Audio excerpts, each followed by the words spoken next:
Hi, everybody. Welcome to this teach-in. I'm Susan Koshi, and I'm the director of the Unit for Criticism and Interpretive Theory. I'm so glad that so many of you could be here, and also especially glad to see a very different audience from the one that we usually get for unit events. And I noticed that we have people from very different parts of the campus as well as from the community. So thank you so much for coming here and for participating in this. The event that we have today is a teach-in on dissent, democracy, and the crisis of the Indian university. This teach-in is being coordinated between all of us here at the University of Illinois Urbana. One of our speakers, Rohith Dey, who is linked up with us from Yale, and two other speakers, Siddharth Narayan and Sai Bilawal, will be joining us from New Delhi, India. It is 6 p.m.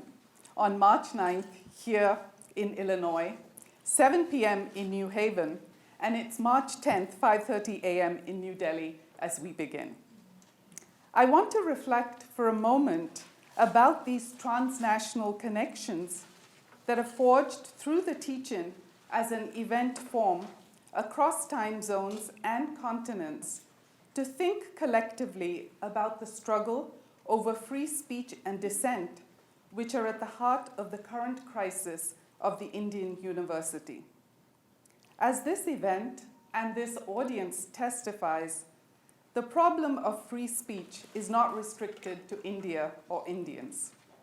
It matters deeply to multiple struggles in various countries that center on the idea of preserving the university as a vital space for political thought and dissent, and for cultural creativity and production against authoritarian states and neoliberal forces that promote the model of the university as a space for developing technical or professional skills. The struggle over the purpose of higher education and its enabling conditions has now assumed what geographer Neil Smith has called scale-jumping properties. These contests over the meaning of the university have begun to jump scales from the local to the national to the international.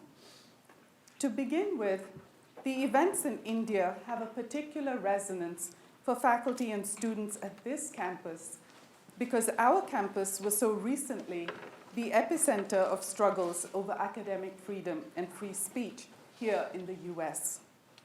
Our university made national and international news when the administration and the Board of Trustees rescinded a job offer to Palestinian-American scholar Stephen Salaita because of his anti-Israel tweets.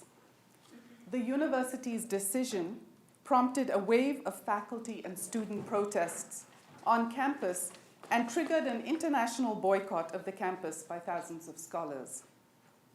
Similarly, JNU, India's leading liberal arts research university, well known for its left politics, sociocultural diversity, and culture of dissent and debate, and for producing some of the country's leading intellectuals, lawyers, scholars, and activists, the university made primetime news in India for days when Kanhaiya Kumar, the JNU Student Union president, and 5 other students were charged with sedition and criminal conspiracy for allegedly raising, quote, anti-national slogans during a cultural event at the university. The complaints of anti-national slogans were made to the JNU campus administration by the ABVP student group, which is affiliated to the ruling Hindu nationalist BJP party. These complaints triggered the actions against Kanhaiya Kumar and the other students. The JNU student arrests followed close in the wake of the suicide of a Dalit student, Rohith Vemula, after he was suspended from Hyderabad Central University on complaints made by ABVP members. The two cases came to be connected because they highlighted intensifying clashes between pro and anti-BJP forces on university campuses in India. They reveal the influence of ruling party politicians in university affairs and the acquiescence of university administrators to outside political pressure. They also reflected the branding of dissenting left or Ambedkarite critique of casteism as inherently anti-national. The BJP MP who complained about Rohith Vemula to the administration declared that, quote, Hyderabad University has in the recent past become a den of casteist, extremist, and anti-national politics, end quote. Finally, the emergence of the Indian university as a battleground at this moment can also be seen in the context of struggles over the vision of higher education in a rapidly modernizing post-colonial state. Along with hashtags like shut down JNU and close down JNU that were trending during the JNU protests was the hashtag we fund your studies.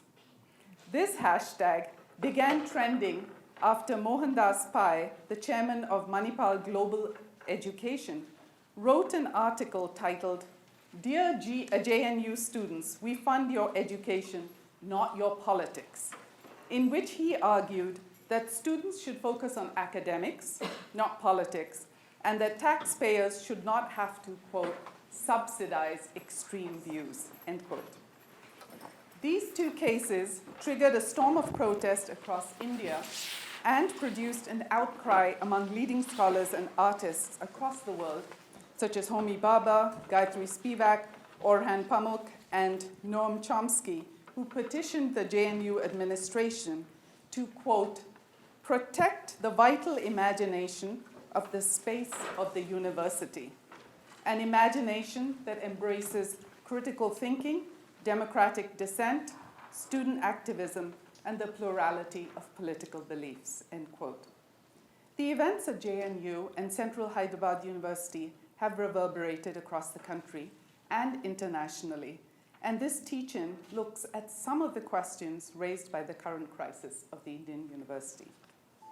Now let me turn from the conception of this event, the teach-in, to the labor that produced it. From start to finish, all the work of producing this event has taken just over a week. If someone had told me earlier that an event like this could have been launched in just over a week, I would have said that it was impossible. But what made it possible, and what I have never reckoned with before, was a cohort of faculty and students who have worked night and day to get this off the ground. Any thanks falls short of adequately acknowledging this extraordinary collaborative effort. So first, I want to begin by thanking the speakers, Arvind Rajagopal, sitting right here with us, Rohith De, who, well, he was there a minute ago. Rohith De, hi Rohith in Yale, Siddharth Narayan, who's in New Delhi, and Saib Bilawal, who will be joining us very soon, all of whom have extraordinary commitments on their time, but who have nevertheless agreed to participate at very short notice. For Siddharth and Saib, it means joining us at a very early hour over internet connections whose reliability we will soon be testing. Saib, when faced with the prospect of Skyping early in the morning, had to decide whether to stay up all night or wake up early. He chose the classic graduate student strategy of pulling an all-nighter and has decided to get his sleep after his Skype session with us. For Rohith, this teach-in makes his a very long work day, so thank you very much, Rohith, for joining us.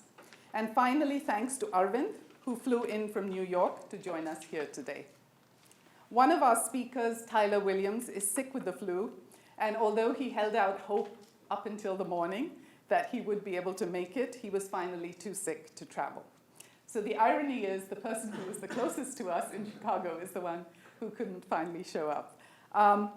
Finally, I want to acknowledge, and this is the fun part of this introduction, I want to acknowledge the tremendous on-the-ground work of a cohort of 20 graduate students and faculty on the planning committee, whose names are actually all listed on the program, which all of you should have a copy of. Does everyone have a copy of the program?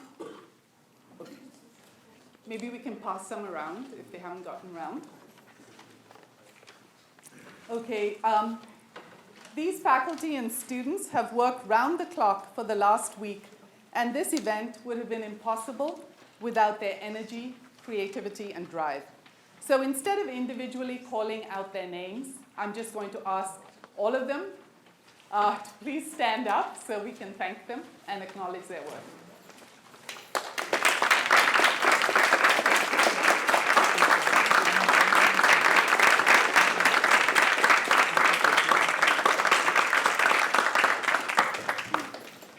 The faculty and the grad students come from the humanities, the social sciences, and the sciences, as you'll see on your program. And I should note that among the graduate students, the sciences outnumber every other division, which is unusual and a pleasure. I also want to thank Shuddhabrata Sengupta of the Raqs Collective in New Delhi for helping plan this event. He was here when we began the planning, and then he left the next day. But he made a major contribution while he was here. Special thanks to Behrouz Ghamari Tabrisi, Director of the Center for South Asian and Middle Eastern Studies. He joined our planning efforts very quickly and was there at the beginning and has been providing us excellent advice as we move through this. Last but not least, I want to acknowledge the 2 unit RAs, Roman Friedman, who's there, and Ted Faust, who's not. And they've worked tirelessly and enthusiastically to make this event possible. Before I turn to the first speaker, I just want to say something about the program. In the interests of keeping the discussion flowing and to minimize the interruptions, we've changed the format that we usually follow for events. And because we're going to be linking together so many voices and internet connections, the information about the speakers, which we would normally provide in formal introductions, we have placed on the program, so you can check it out there. Our speakers are all formidably accomplished, so please make sure that you check the program for detailed information about their research areas, their publications, and their awards. Once the speakers have presented once they've completed their presentations, we'll move to the Q&A. So please reserve your questions till the end when we will have the Q&A. And Tariq Ali, my colleague in the history department, will be moderating the Q&A session. So once again, thank you all, really, for joining us for this event. And now I'll ask our first speaker, Sushmita Das, who's a graduate student from the Institute for Communications Research, to make her presentation on the JNU protests. Thank you.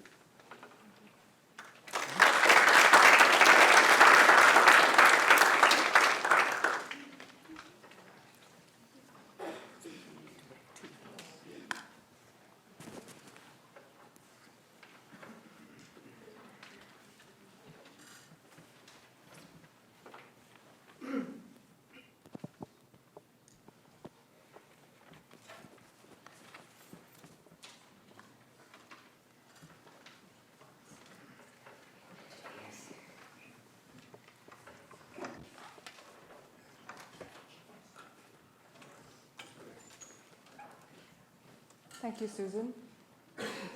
Thank you, everybody, for making it.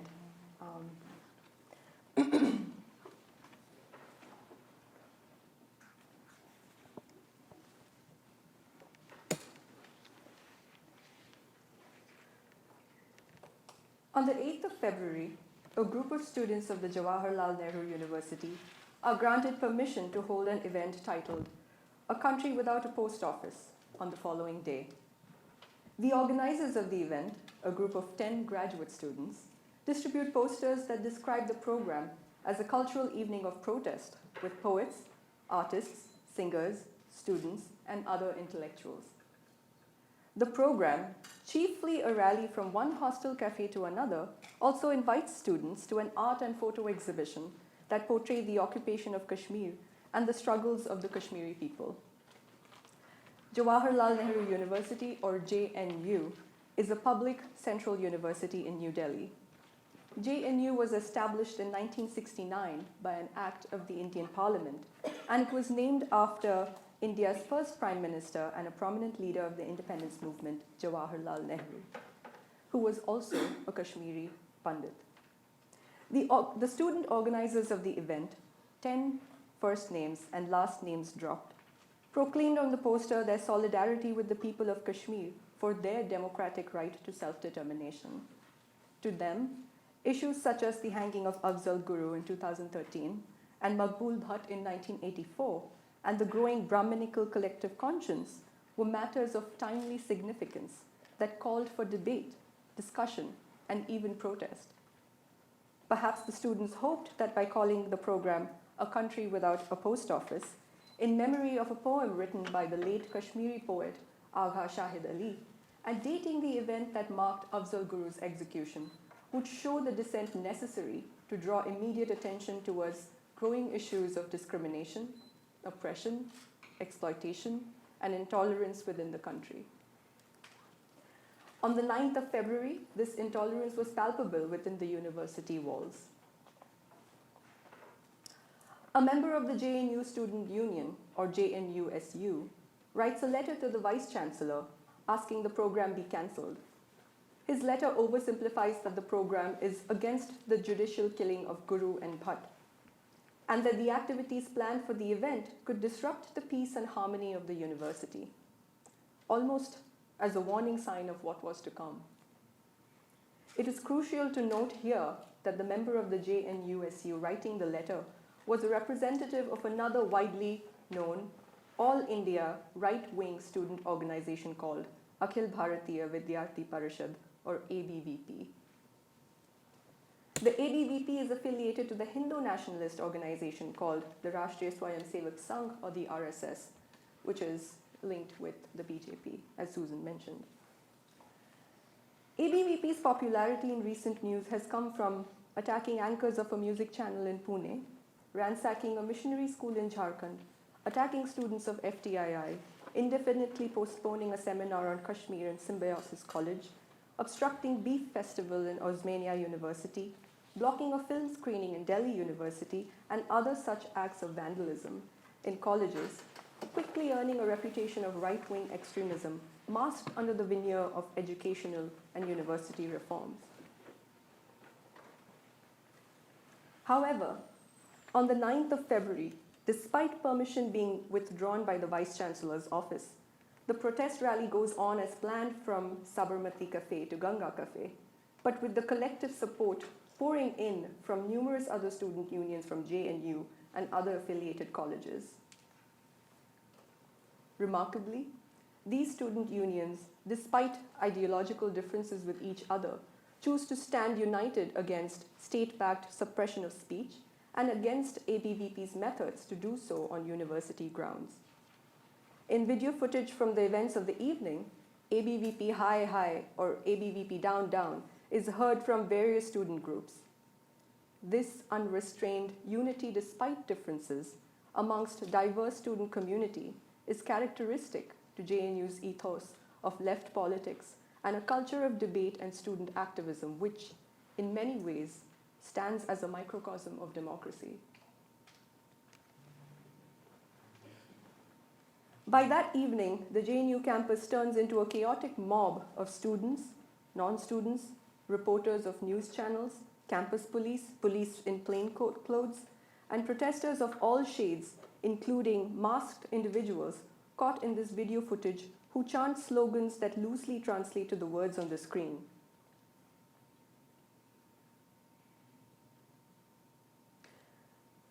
This video footage turns out to be one that is repeatedly shown on news channels during primetime debates, spreads virally on online news media and social media, and gets stuck as a provoking image of the JNU protests.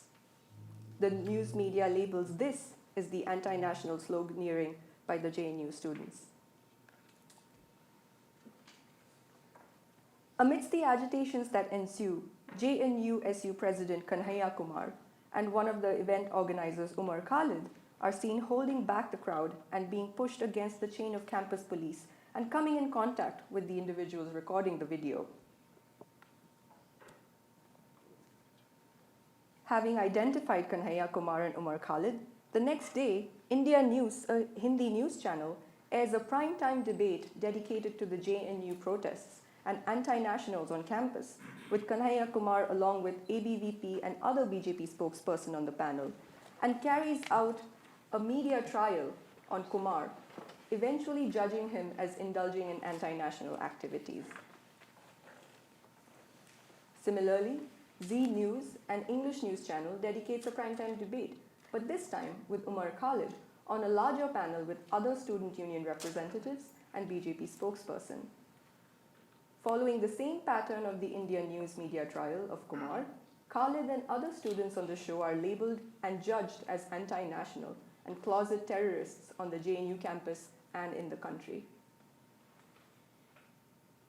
And now you will have to stop and hear me, otherwise I'm going to cut your audio off if you don't stop. The point is simply this. The point is this. Someone's going to call your bluff, and we are calling your bluff tonight. Someone's going to name you as anti-national, and I'm naming you as anti-national tonight. Someone's going to say and question who's funding you, and I'm asking you today who's funding you. We in India allow ample space for a diversity of views, be it political and ideological, and Mr. Omar, you are not the only student in the only campus in this only country. We have been students on campuses. We also have been...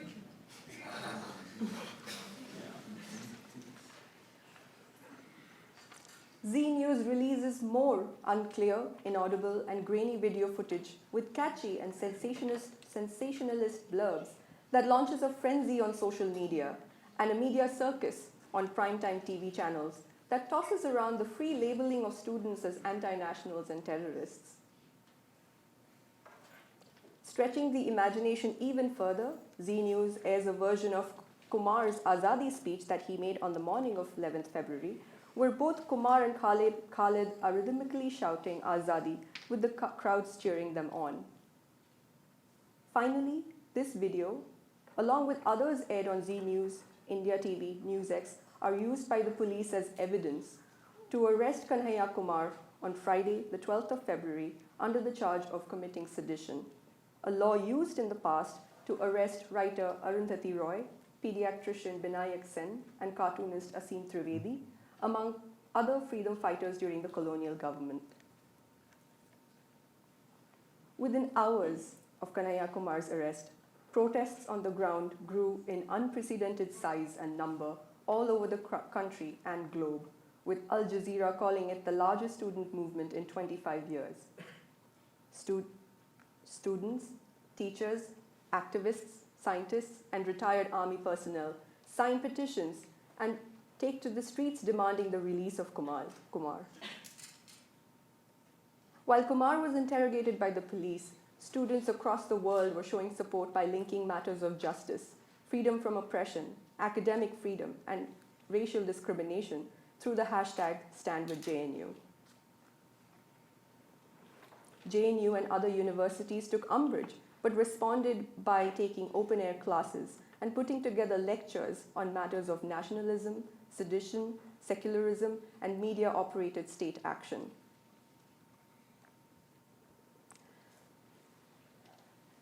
As a stroke of hope, on February 17th, 3 ABVP office bearers of JNU resigned from their positions over differences in the way the government was trying to legitimize actions of right-wing forces, and by the forceful branding of the entire left as anti-national. They also expressed that the oppression on professors was unjustifiable. On February 22nd, Umar Khalid resurfaces on campus and addresses students before surrendering to the police on February 23rd. On March 2nd, forensic examination of the video footage shown by news channels revealed that they are doctored and tampered with, claiming that the videos that contain the alleged anti-national slogans were added later by persons not in the video, that is, Kanhaiya Kumar's Azadi speech that was charged with having incendiary slogans was overlaid by audio clips from other sources that had the words Barbadi and Desh Ka Gaddar, or meaning destruction and nation's traitor. The forensic report also confirmed that neither Kanhaiya Kumar nor Umar Khalid are seen shouting the alleged anti-national slogans, and finally, that the masked individuals were unattributable to any other JNU student. On March 3rd, Kanhaiya Kumar is released on interim bail. Upon his release, he returns to the JNU campus and addresses the students in what was perhaps one of the most rousing speeches by a student leader.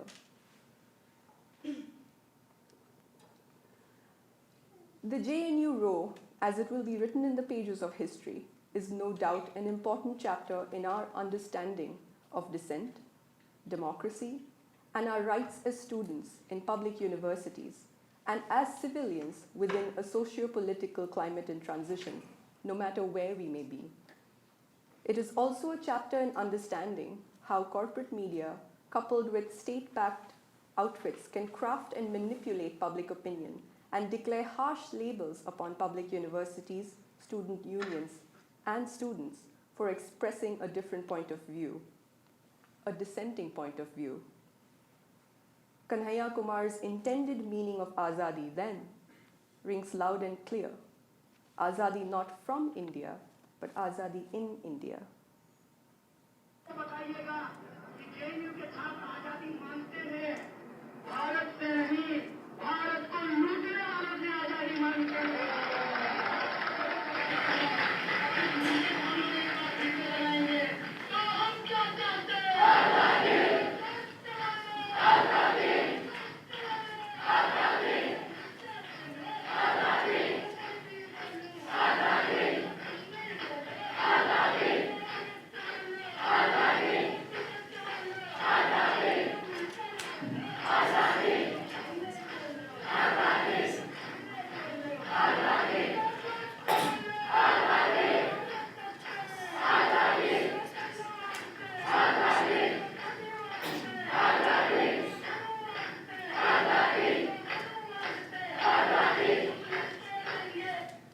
Thank you.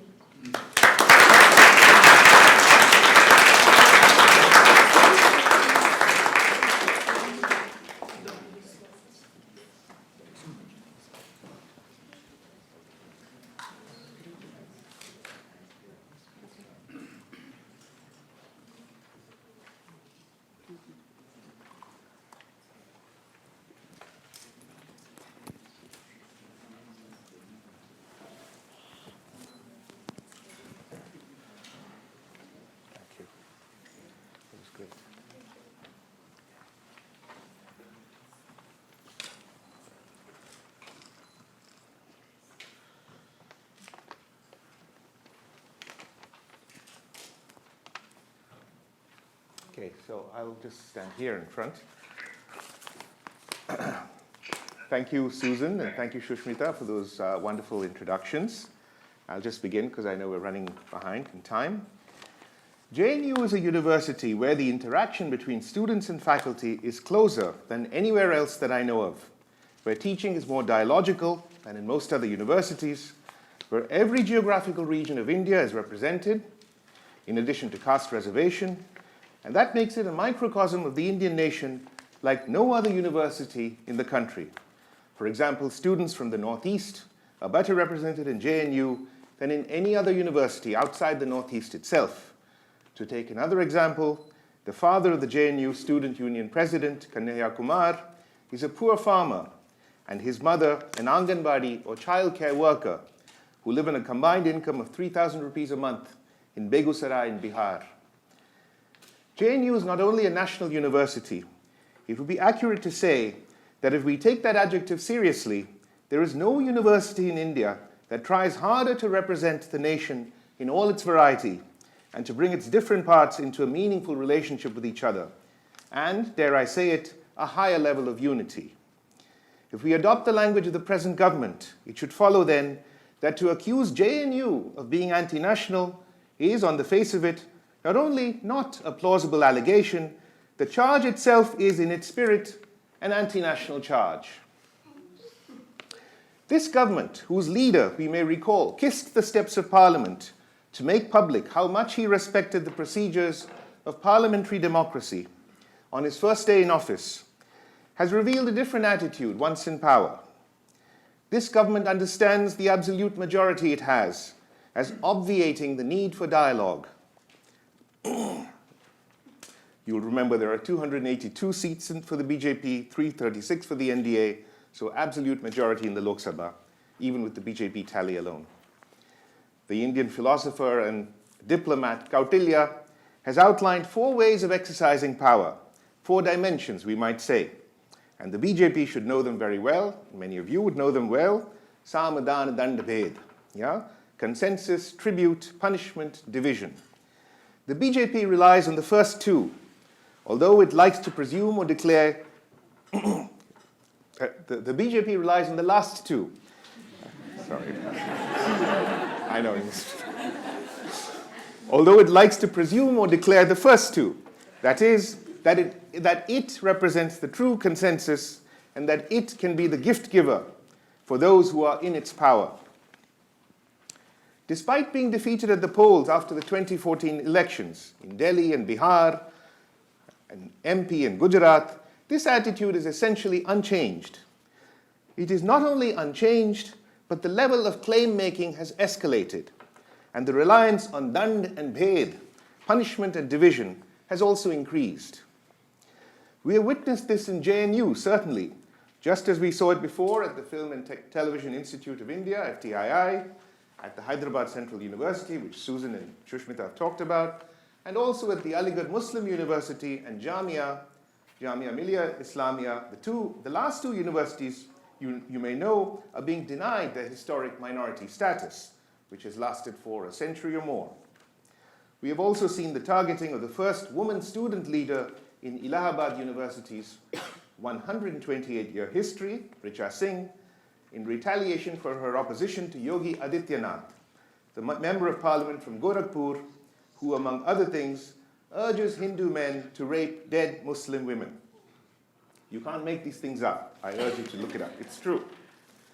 In these cases, we have seen evidence of prejudice and targeted discrimination on the part of the university administration. But nowhere have we seen such a torrent of hate and deceit, of misrepresentation and misuse of power as in the case of JNU. This is because JNU stood for something the BJP opposed and wished to bring it under its control. And once they had the absolute majority, it seemed like a good time. A good time to crush this permanent redoubt of dissent, and a great way to avenge its failure to groom intellectuals of a comparable caliber who could reply with words instead of with weapons. But picking on JNU was a mistake. What the BJP hoped would be its crowning defeat for the left has turned instead into its own setback.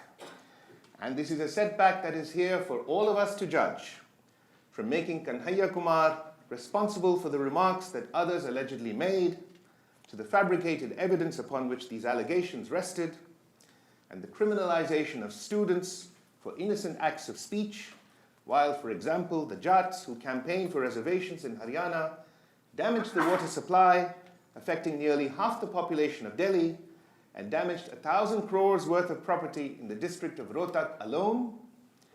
They were getting concessions and not charge sheets for their efforts. And then there were the crowds of 5, 10, 15,000 that became stronger, although the authorities turned the electricity off in the hope that people would disperse and disappear. They did not realize that in turning the current off, they had also turned on the current of popular democracy that was galvanizing not only students and faculty at JNU, but also the workers and the supporters of JNU elsewhere, such as ourselves here. And let us not forget, they also installed, albeit inadvertently, a high-power generator. The person whom they sought to make a criminal mastermind turned into a political rock star, an inspirational youth leader whose speech on his release after days of beating and detention in police custody went viral on Twitter and was ranked number 6 globally Far from crushing JNU as a bastion of anti-national elements, the unthinkable has happened. The left has become politically relevant again. And this is thanks to the BJP. In the meantime, some of Kanhaiya's fellow students remain in jail. The Prachar Pramukh, chief intellectual of the RSS, has compared Kanhaiya Kumar to a rat who is trying to turn his humiliation into a show of victory. After all, the judge had to let him go. Kanhaiya did not storm out of jail. One BJP leader has offered a reward of 5 lakhs of rupees, 500,000, for the person who cuts off Kanhaiya's tongue. Another political entrepreneur has offered 11 lakhs for Kanhaiya's would-be murderer. Far from being gracious when it has received a setback, every public statement we have seen from the BJP suggests they are telling their core constituency that they stand by their principles, such as they are, and that their charges of anti-national and seditious activity are correct. And for the remainder of the public, which is certainly the majority, politics looks like a blood sport. We have here a public sphere of combat, somewhat like that which is on display with the Jat stir in Haryana and elsewhere in the country. Except that in this case, the only hurt that has been caused by the alleged culprits is to the BJP's idea of the nation, an idea that is apparently so delicate, so precious, so exquisitely sensitive to a stray sound wave or two, that injury to it must be treated as worse than almost any other crime in the Indian Penal Code, including slander, assault, and battery, and incitations to murder, mutilation, and rape. And some of these incitations will surely bear fruit.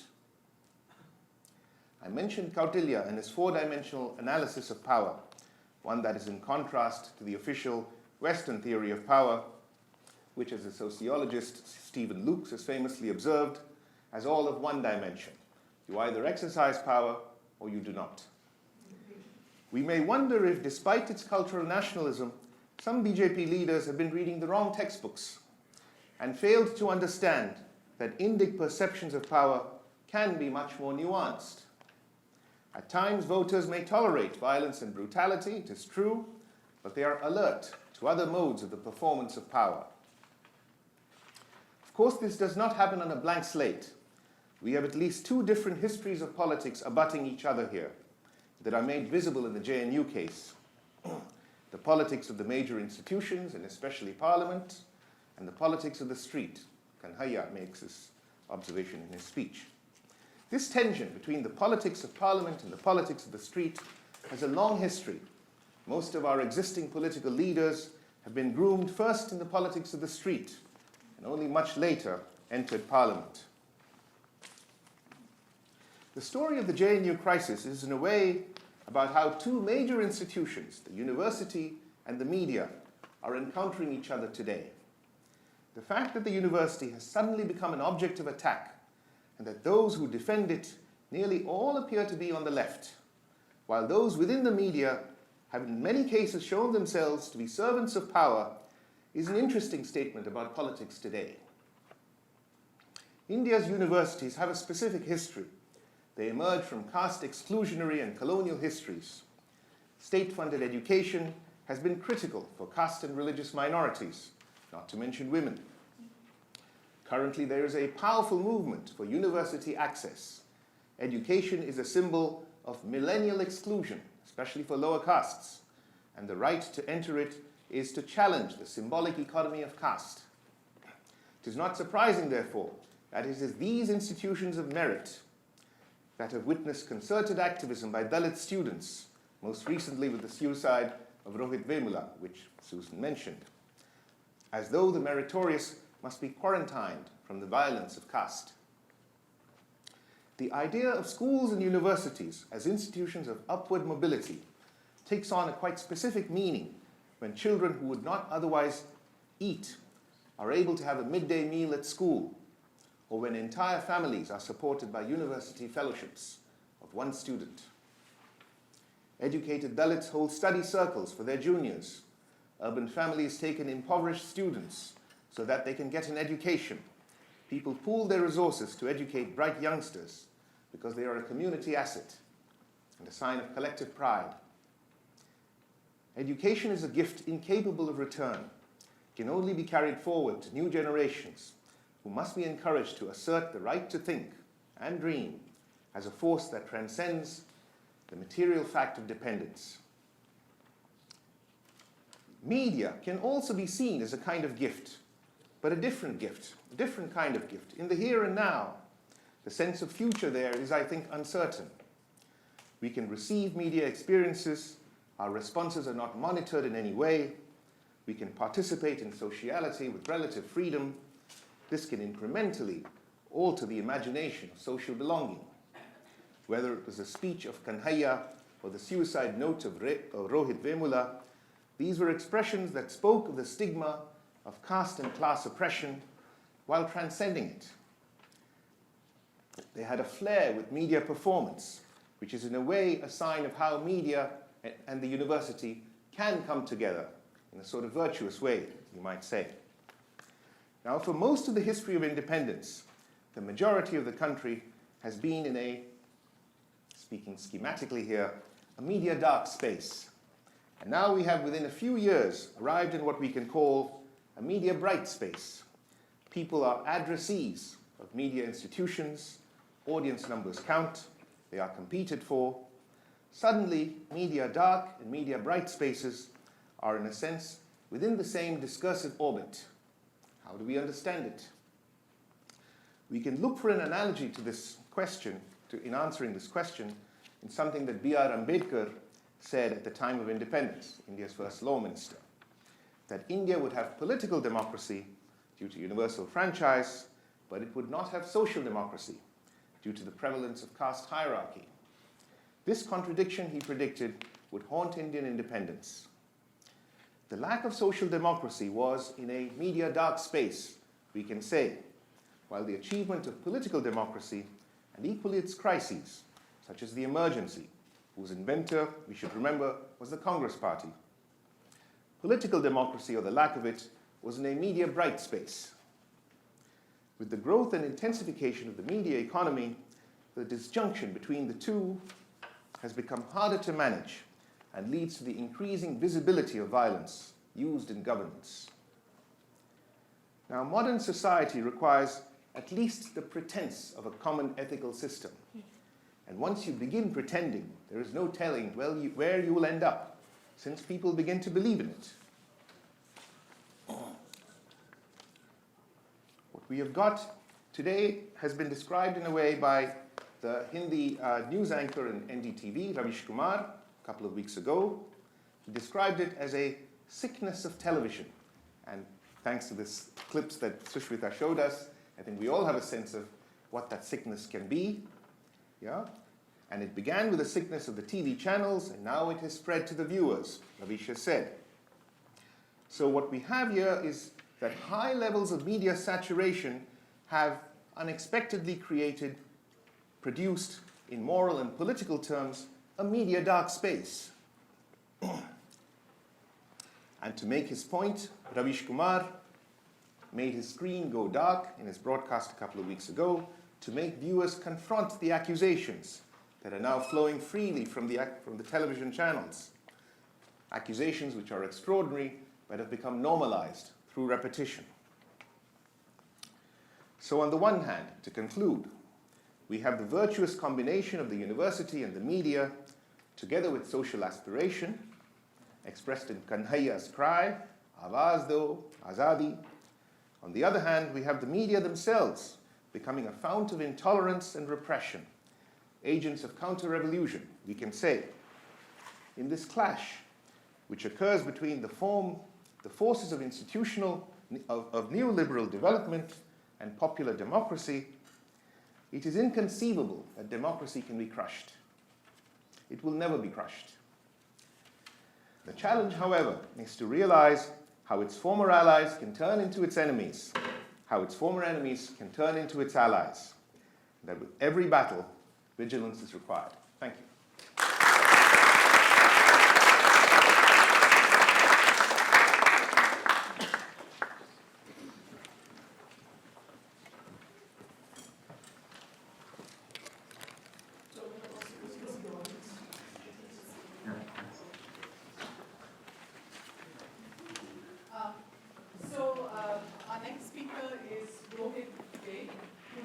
diplomats from Yale. So go ahead, Rohith. Thanks, Susan, and thanks for inviting me to speak. What I'm going to do over the next few minutes is to focus on the law of sedition. I'm just hoping can everyone hear me? Yes. Okay, thanks. Is to focus on the offense of sedition, explore its sort of peculiarly colonial origins, and try to explain how sedition is managed in Indian democracy. I want to end with a few words about lawyers and on love. Okay. So what is this crime of sedition, and why do we have it? Its origins lie in English common law, and sedition was based in principle on a monarchical system about sort of insulting the body of the sovereign or the monarch that is the king. The offense itself, section 124A of the Indian Penal Code reads, whoever by words, either spoken or written, or by signs, or by visible representation, or otherwise, brings or attempts to bring into hatred or contempt, or excites or attempts to excite disaffection towards the government established by law in India, shall be punished with imprisonment of life, to which a fine may be added, or imprisonment at minimum up to 3 years. This Indian Penal Code is a strange beast. It was written in 1860, in part based on a set of laws drafted by Lord Macaulay, who's also the reason why you and I are talking to each other in English today.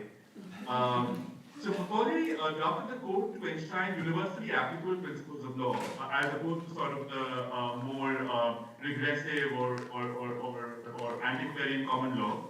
The Penal Code was celebrated as a product of utilitarian reason and was exported all over the British Empire.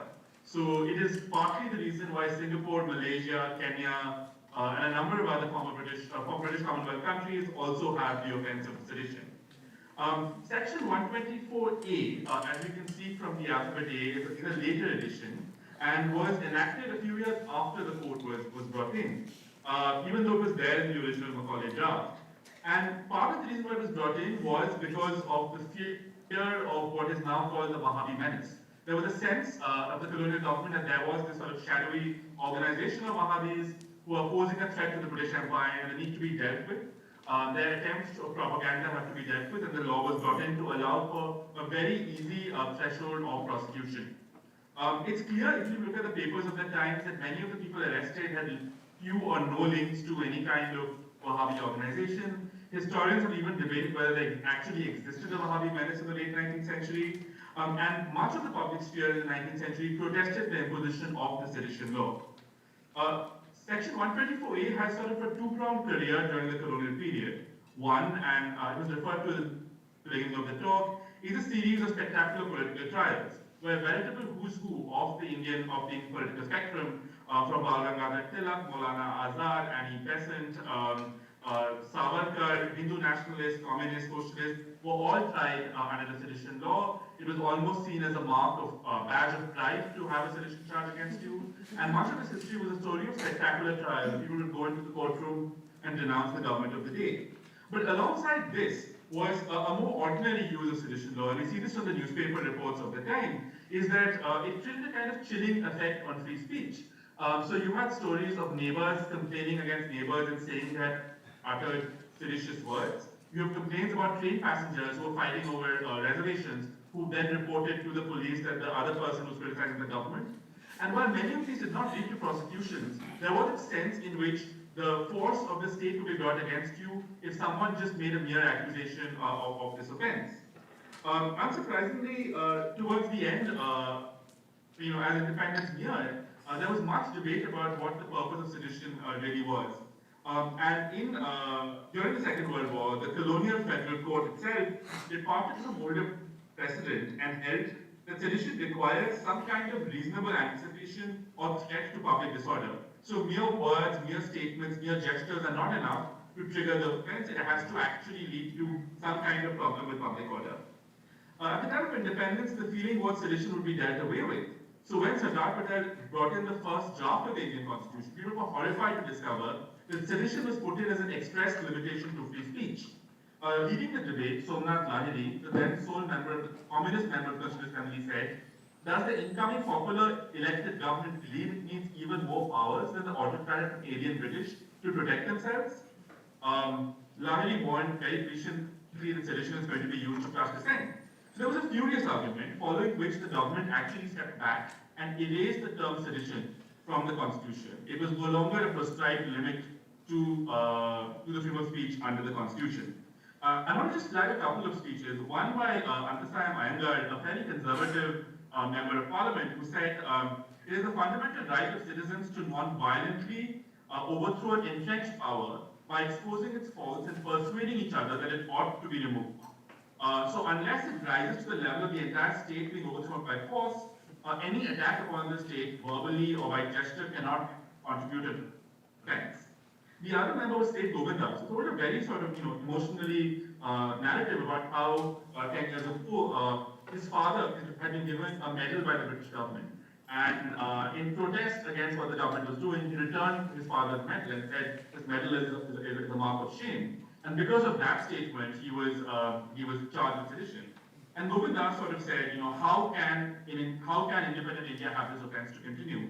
And I bring Govinda up to suggest that this sort of discomfort with limits on was not shared by people of the civil ideological orientation. Govindas, in his other career, was a founding member of the All India Cow Protection Society, and while being a Congress member, led many campaigns to sort of bring in the Hindi language as a national language and have a constitutionally enshrined clause that sought to bring about a ban on cow slaughter.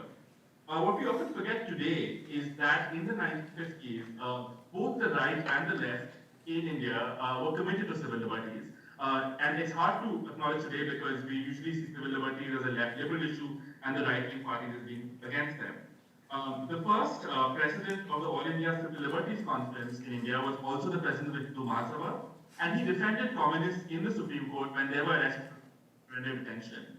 Being on the fringes of the then political spectrum, both the communists and the Hindu nationalists were aware of how the state could curb their political freedom through categorizing these terms. Immediately after independence, several of the high courts struck down the offense of sedition by saying it was unconstitutional, and commonsensically it has sort of no role in a sovereign democracy. A law of sedition, the UP High Court said, thought to be necessary during foreign rule, has become inappropriate given the very nature of change that has happened.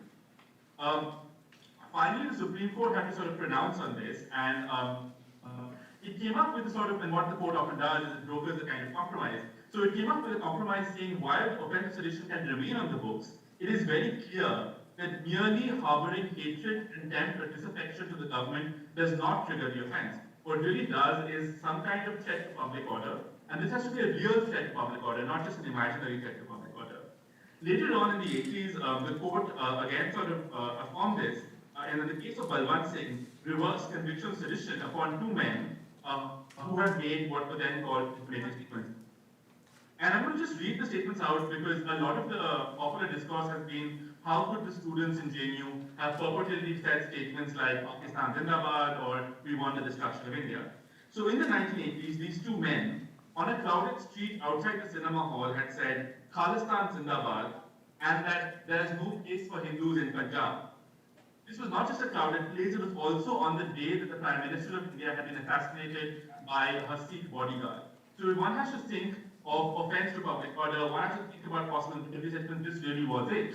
And the court merely asked, did their statement lead to anything happen? Were they carrying arms? Did they have the possibility of causing a threat to public order? And since they were just two agitated men shouting slogans, it clearly held the offense of sedition was not triggered. And this seems to be somewhat the global consensus. So not only has the UK gotten rid of their law of sedition, even countries like Uganda have struck it off their books by saying the offense is so vague that it can include everything and has a chilling effect on speech. How do we then think of this role that the sedition law plays in a post-colonial state? In the colonial state, there was no possibility of change in the government, in the ruling class. So in a way, speaking against the government was speaking against the state. So how can we inside disaffection in a post-colonial country? There's been a lot of language about saying something anti-national is against the law, and a number of people have been sort of searching Indian law to see if the term anti-national actually comes up or is it defined. And it's not present in most texts. speaking against a nation cannot be speaking against territory because India's map has changed dramatically since independence. Our borders have expanded by including Goa and Sikkim, and they've also retracted as the recent government gave up several hundred acres of land to the state of Bangladesh as a part of territorial exchange. It's interesting to look at what actually is protected. So the few things that are protected are objects. So the Indian flag, the national anthem, and the constitution. And even these laws came in partly as a response to the Dravidian movement sort of challenging these symbols. So Periyar was prosecuted in the 50s for burning a copy of the Indian constitution, because of which burning the constitution became a crime.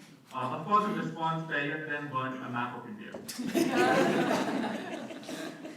In fact, if you look at the political map of India, almost any political leader of note who does not belong to one of the three national parties has been charged with sedition. These include Laldenga in Mizoram, Prakash Singh Badal, the current Chief Minister of Punjab, Simarjit Singh Mann, the President of the Shiromani Akali Dal, ally of the central government, Dr. S. Ramadas, the founder of the Patel Makal Kachi, also ally of the central government, whose son is a sitting minister, Sheikh Abdullah of the National Conference, which had formerly been an ally of the BJP and whose members had been members of the Vajpayee cabinet. They're all sort of current and former allies of the ruling party. And I bring this out not to make a case for hypocrisy, because in some level, the BJP understands that the path to sort of holding India together territorially is to accommodate a number of divergent voices within the democratic political spectrum. So really, what is happening in JNU is not about a fear of the nation breaking up, but about something else. Just a couple of last thoughts. A lot of the language that even I and many others have been using is sedition is to be decried because it's a colonial law. But we must remember that almost all our laws are colonial laws. Much of our criminal justice system in India is colonial. So part of this is that even if sedition prosecutions are not successful, almost no successful prosecution of sedition since independence, the process of being tried itself is the punishment. So it's a question of cases being filed, bail being delayed, innumerable appeals, holding someone in prison, destroying their reputation.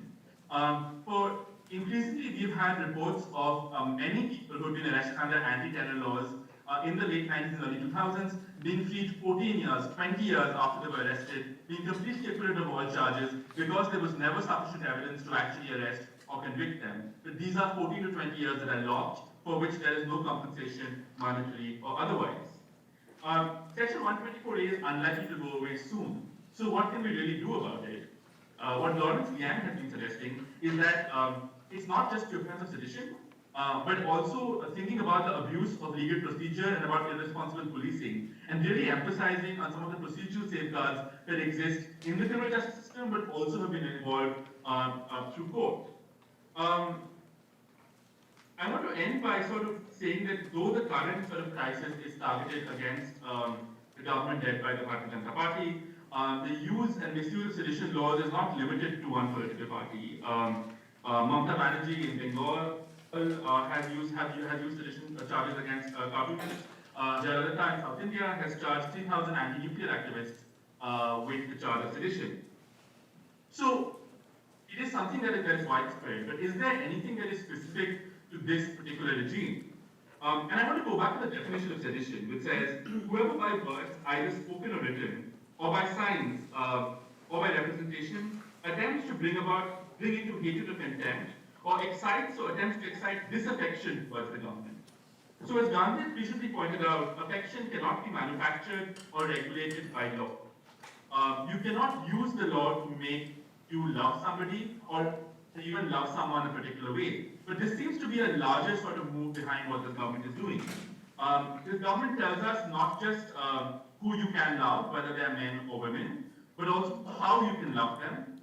It sort of tells you whether you can go out on Valentine's Day and sit in a park. It tells you whether you can love people from a different community or from a caste. And it also tells you how you should love the cow as an object of veneration and not something that makes an enjoyable meal.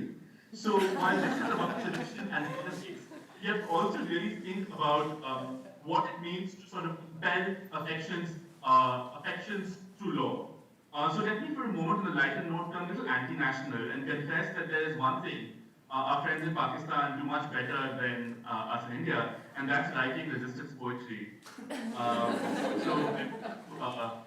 quote paragraph as a couple of lines where he says, "मुझसे पहली सी मोहब्बत मेरे महबूब न मांग और भी दुखे ज़माने में तेरी मोहब्बत के सिवा," which is, "Oh love, do not ask me for that love again, the kind of love I gave you the first time. There are other torments in this world apart from your love."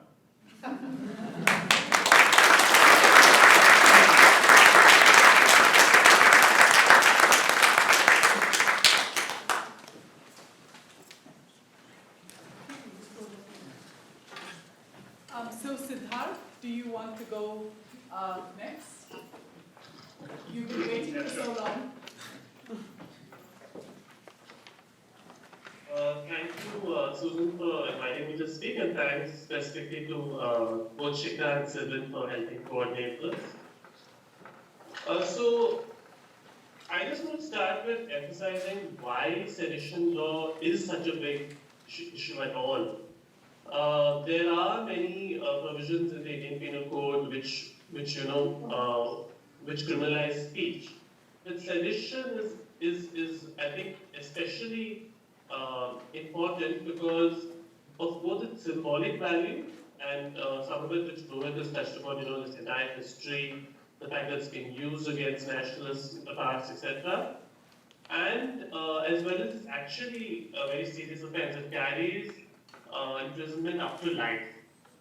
And if you look at where sedition is placed in the Indian Penal Code, it's placed in Chapter 6, which has to do with offences against the state. And if you look at the sections before and after, you will find very, very serious charges. For instance, waging war against the state. These are extremely serious charges, and sedition is a bit, it's kind of out of place. It governs a speech act, and it's right there in the middle of these very, very, serious penal charges. So one can't one can't emphasize how seriously one needs to take this. And if you look at, for instance, when we talk about the symbolic value, if you look at how sedition is, what kind of impact it has. So if you look at the Binayak Sen prosecution, if you look at other prosecutions in India, it's not just the fact once a sedition charge is actually leveled, there's a certain kind of public discourse that happens. People get labeled. So even the people who are accused, their neighbors, some people, their own friends sometimes, then of course the judiciary and the criminal justice system then looks at you in a certain way as possibly anti-national or whatever. So it comes with a lot of baggage as well. So I just wanted to flag that. Now, in terms of I think I want to link some of the issues that both and Arvind talked about. And I think one very, very important thing that you notice in this particular episode, the JNU episode, is, when a court looks at whether something is seditious or not, so whether it was the case where these people were shouting Khalistan Zindabad or any particular case, there are certain factors that they will look into in the specific case to decide whether it's seditious or not. And these factors may include things like, is it being said in a public space? What kind of impact has it had on the audience? Who is the audience? Is it likely to actually cause violence or public disorder and so on? Now, what I think has happened is, especially over the last few years, is these factors have changed. Now, somebody making a speech in a JNU campus wouldn't normally, the fact is that the entire case was filed after Z News actually carried it on television. And if you saw the recounting of events, the police didn't include that in their FIR. Right? So it's highly mediated. The entire legal procedure then becomes highly mediated. And not just television, a speech made within JNU might have an intended audience of JNU students. But when you have television cameras, when you have mobile phones in that campus, it means that your potential audience is much wider. You have a speech circulating on WhatsApp, you have people watching this on Facebook and so on. What is when we talk about what are these factors to decide whether something is seditious, or generally, if you look at these more generally, I think there are some, it is a more complicated picture. Having said that, of course, I think it's absolutely right in the sense that the very weak is to say this seditious anyway. We know that the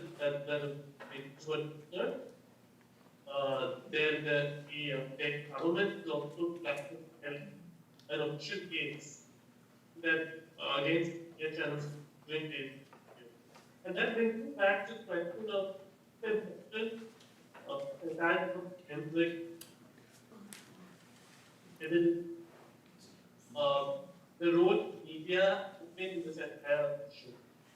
Right from the fact that these channels played a very extremely proactive role in targeting people, in paying the social paper, to the fact that have the zeal of producer himself, but the employees of zeal to quit, saying that he was better, and a lot of controversy around whether the paper was doctored or not. In fact, that tells us what the kinds of issues that were really in the forefront of here, besides the actual acts of the case. Now, I also want to just cover what happened. I don't know what internet is going to link to. What happened?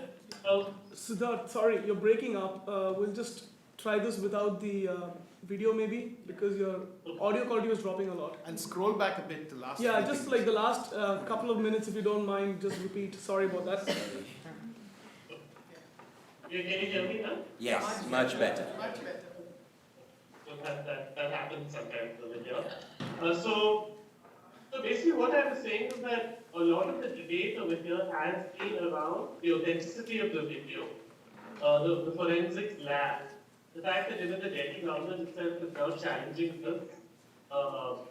It's trying to see what one can do when we know that there are 2 or 3 news channels who are specifically doctored. The allegation is that these videos have been doctored. And the fact is, because of the video that much of debate and discussion happening. So I'm trying to see what the kind of shift that have happened since say previous episode, or similar episodes that one is talking. I also want to link to the debate around section 66A of the information gap, which is very Yeah, so you know what? Let me just start the call again, because I think there's some connection issues again. So I'll just disconnect and we'll call you guys back. Yeah. Sorry for the interruption. We can't hear you guys, and the whole point is to hear you guys. Yeah, just 1 second. And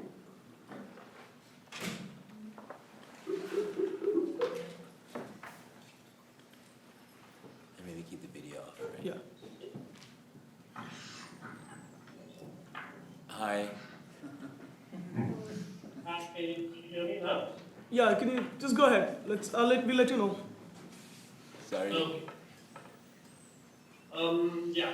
So what I was saying is that along with one of the big developments that happened as far as freedom of speech in India is concerned is that a year ago, you had a provision, section 66A of the Information Technology Act, which is one of the provisions that is also grossly misused. And it had very vague language, such as anything that is that would that's derogatory and so on, grossly harmful and so on. That kind of content was criminalized. Now, this was challenged by actually a student in the Supreme Court, and the court actually struck down this section. And it's one of the few times that we've actually had the Supreme Court intervening and striking down a speech-related provision for being violative of the freedom of speech and expression. Now, what has happened since then is that since 66A has gone, there is a sort of vacuum over there as far as the IT law is concerned. So what happens is, even when things are circulating online, you have the Indian Penal Code provisions that are generally invoked, and these include sedition, hate speech, etc.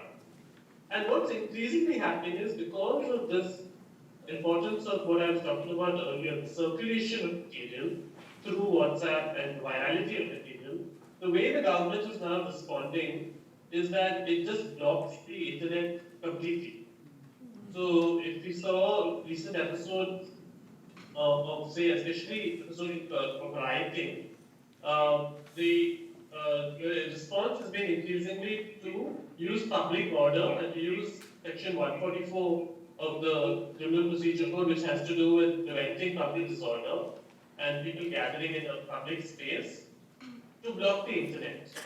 And this is a new and interesting development and dangerous development, because what they do is they just block the internet in a specific locality, in a specific place.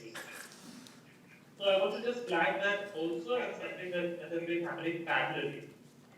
And I just want to come back to one of the issues that Rohith raised, which is he pointed to the kind of convergences between the left and the right when it came to free speech, especially in the days leading up to independence and during the Constitutional Assembly debates, and just the time after that. And one of the questions that Rajdeep Shah posed at JNU in this entire 1 hour program on it was that he kept asking people, are you up for a free debate? Are you up for a debate where everybody can come? Will you allow right-wing people or ABVP people or absent people to come to JNU and espouse their view? The allegation was basically that left-wing debates and there's no doubt people to see, and then come to free speech. Now, how does one deal with a question like this? Well, at one level, I think there's a very important strand of both the left and the right coming together, and one needs to explore this idea of civil liberties and free speech being something outside of something that one can actually build a kind of consensus on and say that it's important anyway. But how does one begin to talk about free speech in the current climate? So even as I speak, you have very, very high trolling by right-wing individuals on social media. You have the JNU professor Nivedita Menon being targeted. Her details are being published not just on social media but on the news channel. 2 or 3 news channels are carrying a concerning tactic for a token that he did at JNU. Right, where she mentions specifically nationalism and so on. And for the previous event, which was basically a event that challenged gender and moral stereotypes. And now what's being done is that these stop being taken out of context and they're being circulated.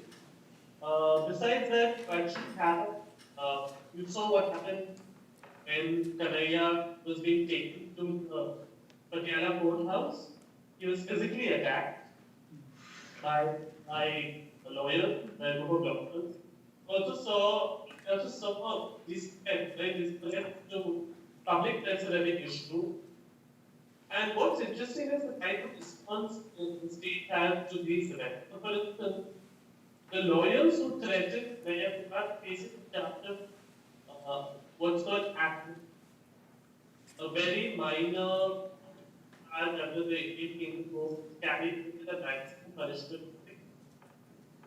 Now compare this action, physical beating of to what alleged which carries issues from, right? So I think that's just something about what's happening. And I just want to also just flag one last thing, and that is it's not as if it's only the two right groups who are kind of riding this movie nationalism.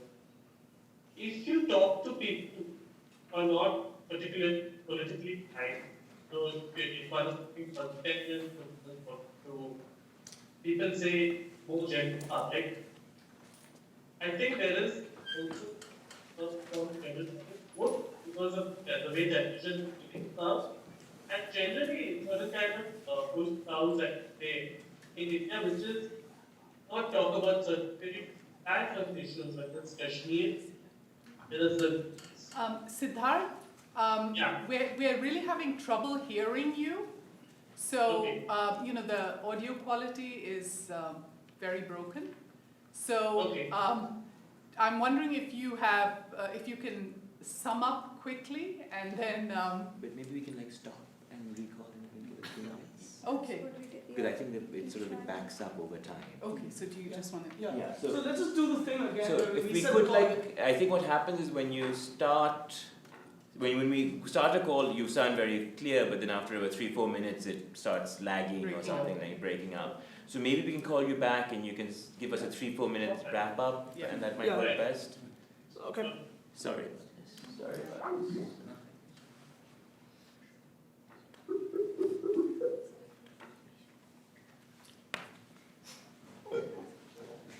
Sorry, Siddharth. Go ahead, Siddharth. Yeah, okay. So I'll do this very quickly. So basically, just to sum up, I just wanted to talk about how there are certain issues that which go beyond the right. They go to larger public audience. There are certain issues in India which still are holy cows.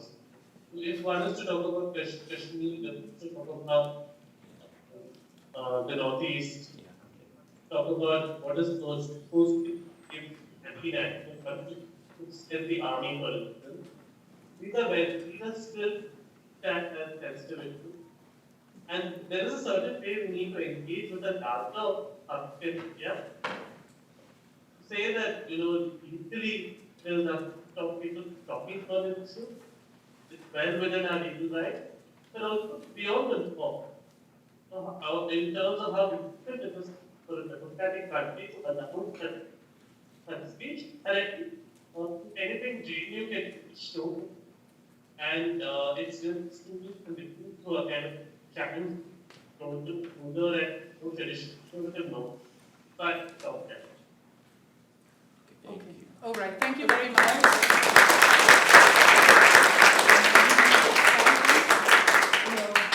So we're making our last connection now, side, and we hope it will work, go through. He's up, I just confirmed it. Oh, okay, we do know that he's up, still awake, so we should hear from him soon.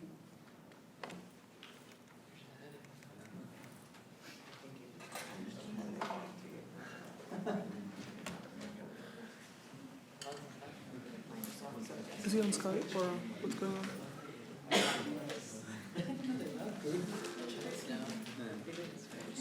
Ping him and tell him you're out again. Oh, hello?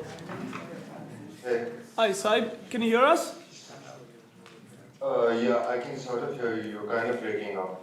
We can hear you very clearly. Yeah.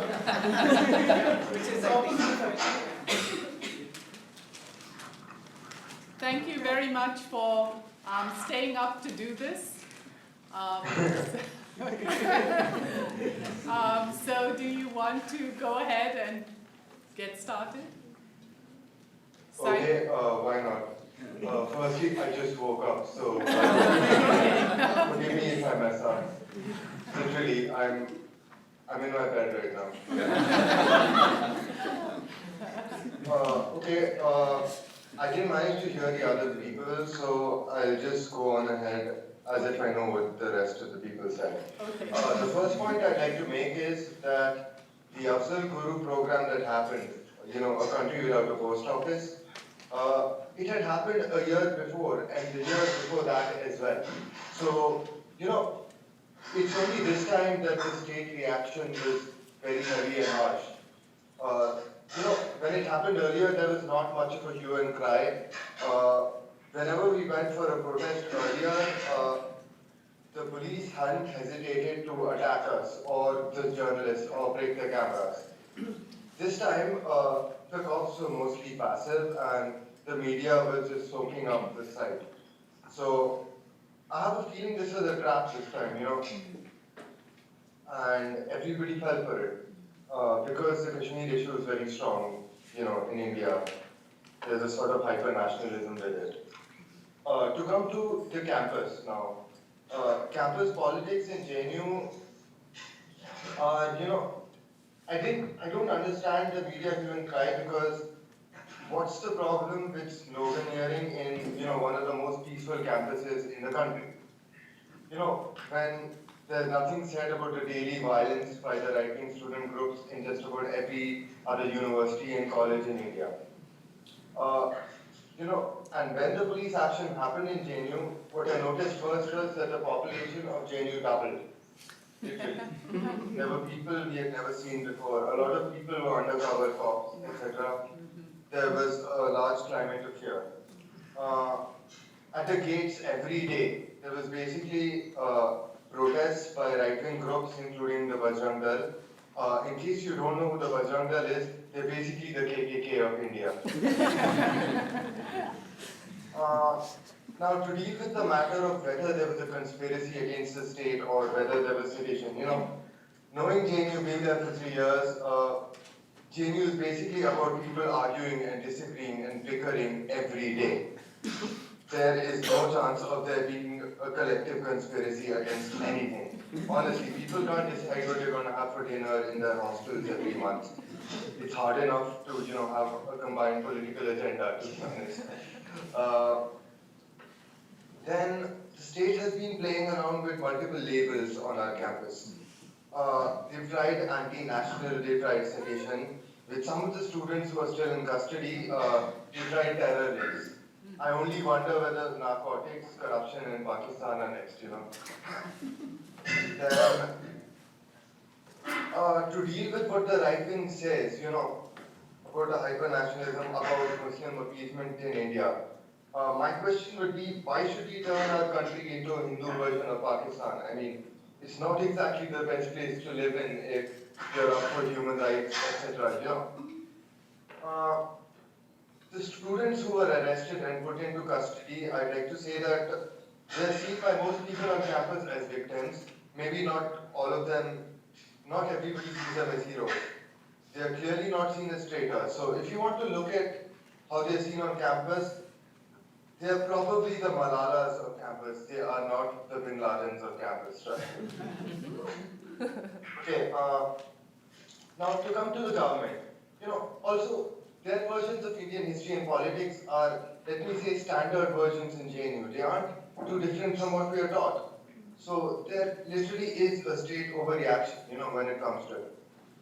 Now, when I come to the government, firstly, I suspect this is the government's way of not talking about a lot of things, such as the withdrawal of welfare, such as caste-based discrimination, such as, the widespread phenomenon of farmers being in debt, the fact that there is higher levels of public sector bankruptcy in India, and rising authoritarianism and mob rule as well.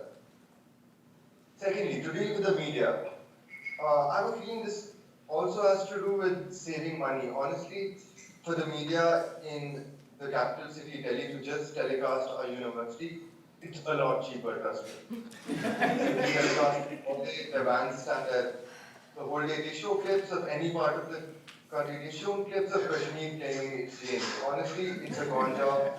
There's very bad video editing. There are a lot of doctored videos.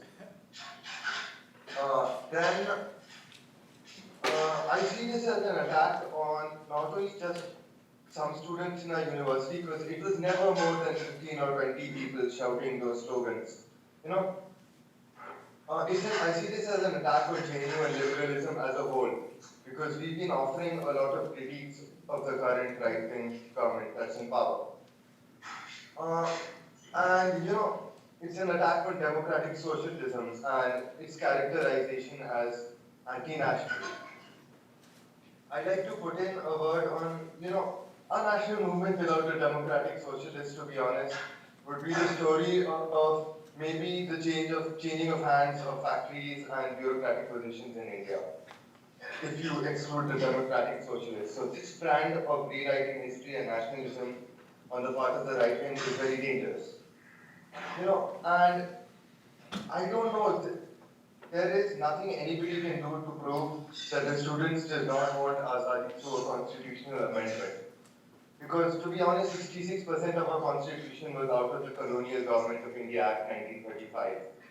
So, the BJP government, the sort of Hindu country they want, and the sort of uniform civil code they want, that will also come through a constitutional amendment.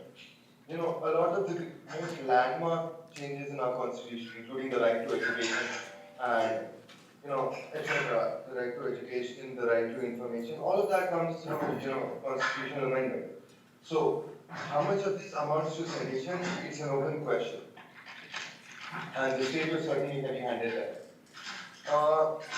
In the media, there was this joke that went along regarding taxpayer money. As in, why should the citizens of India, use their taxpayer money in educating anti-national students?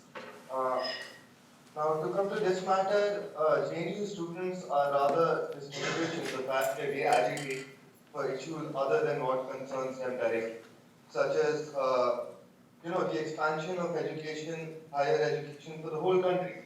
So this is a bunch of literally selfless students with demands for, people more than just them. We should be talking about taxpayer money here because after all, there are a lot of, great higher education institutes in the country, taxpayer money. A lot of those students are looking for cushy private sector jobs. So who is patriotic and who isn't, India? Then secondly, to come to economics, because the government really does not want to talk about that. There was a loan for 1.14 lakh crore rupees that were written off by public sector banks to Indian corporations. It was basically bad debt. This was our version of the Wall Street bailout. And this is very important to note because over the past 15 years, the top 1% in India, 53% of wealth, it was earlier 36%. And all new income generated that goes to the top 1% is 61% of total income. So I know I'm going all Bernie Sanders on you, but I thought it was important.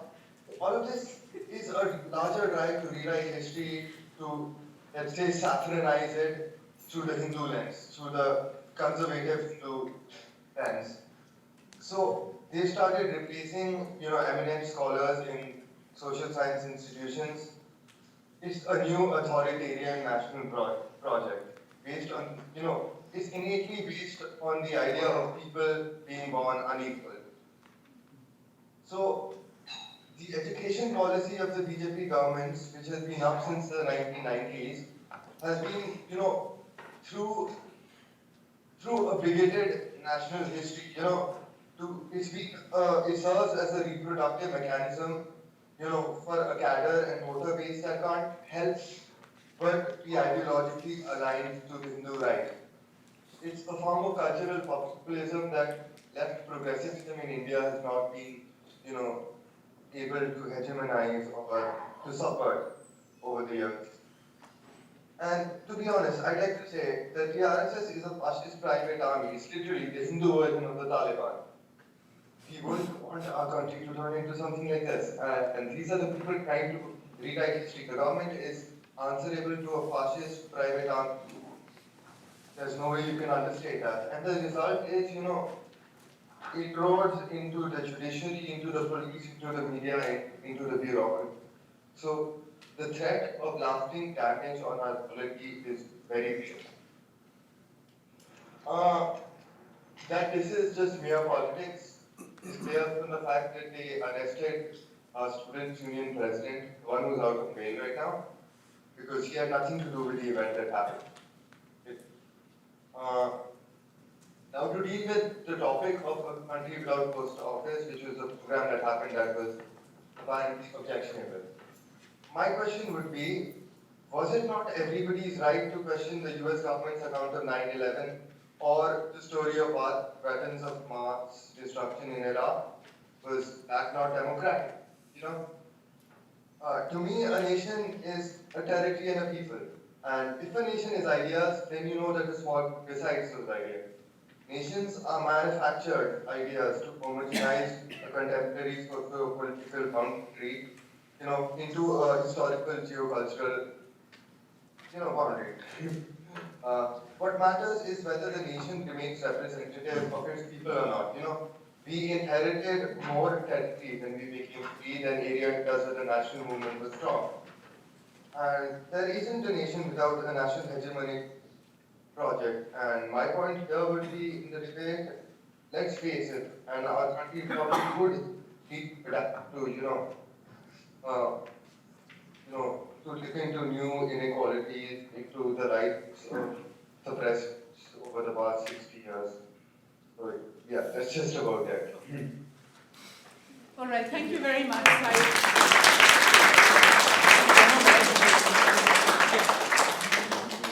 So I think we'll move now to the Q&A, and Tariq is going to be moderating.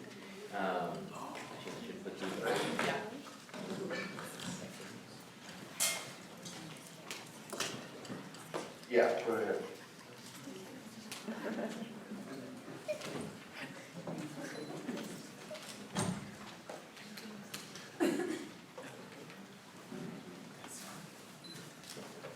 There's too many mics.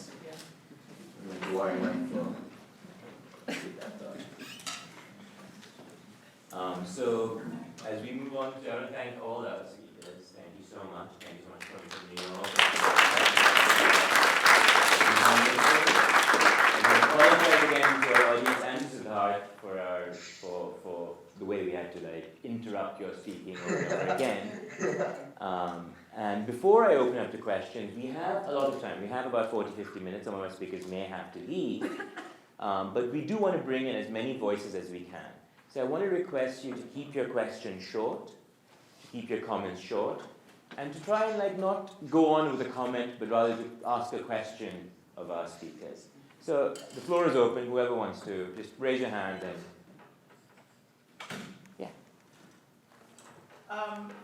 Thank you all for coming. Showing up virtually, I guess. To what extent is there dissent within the BJP party? Okay, I'll tell you dissent within the BJP.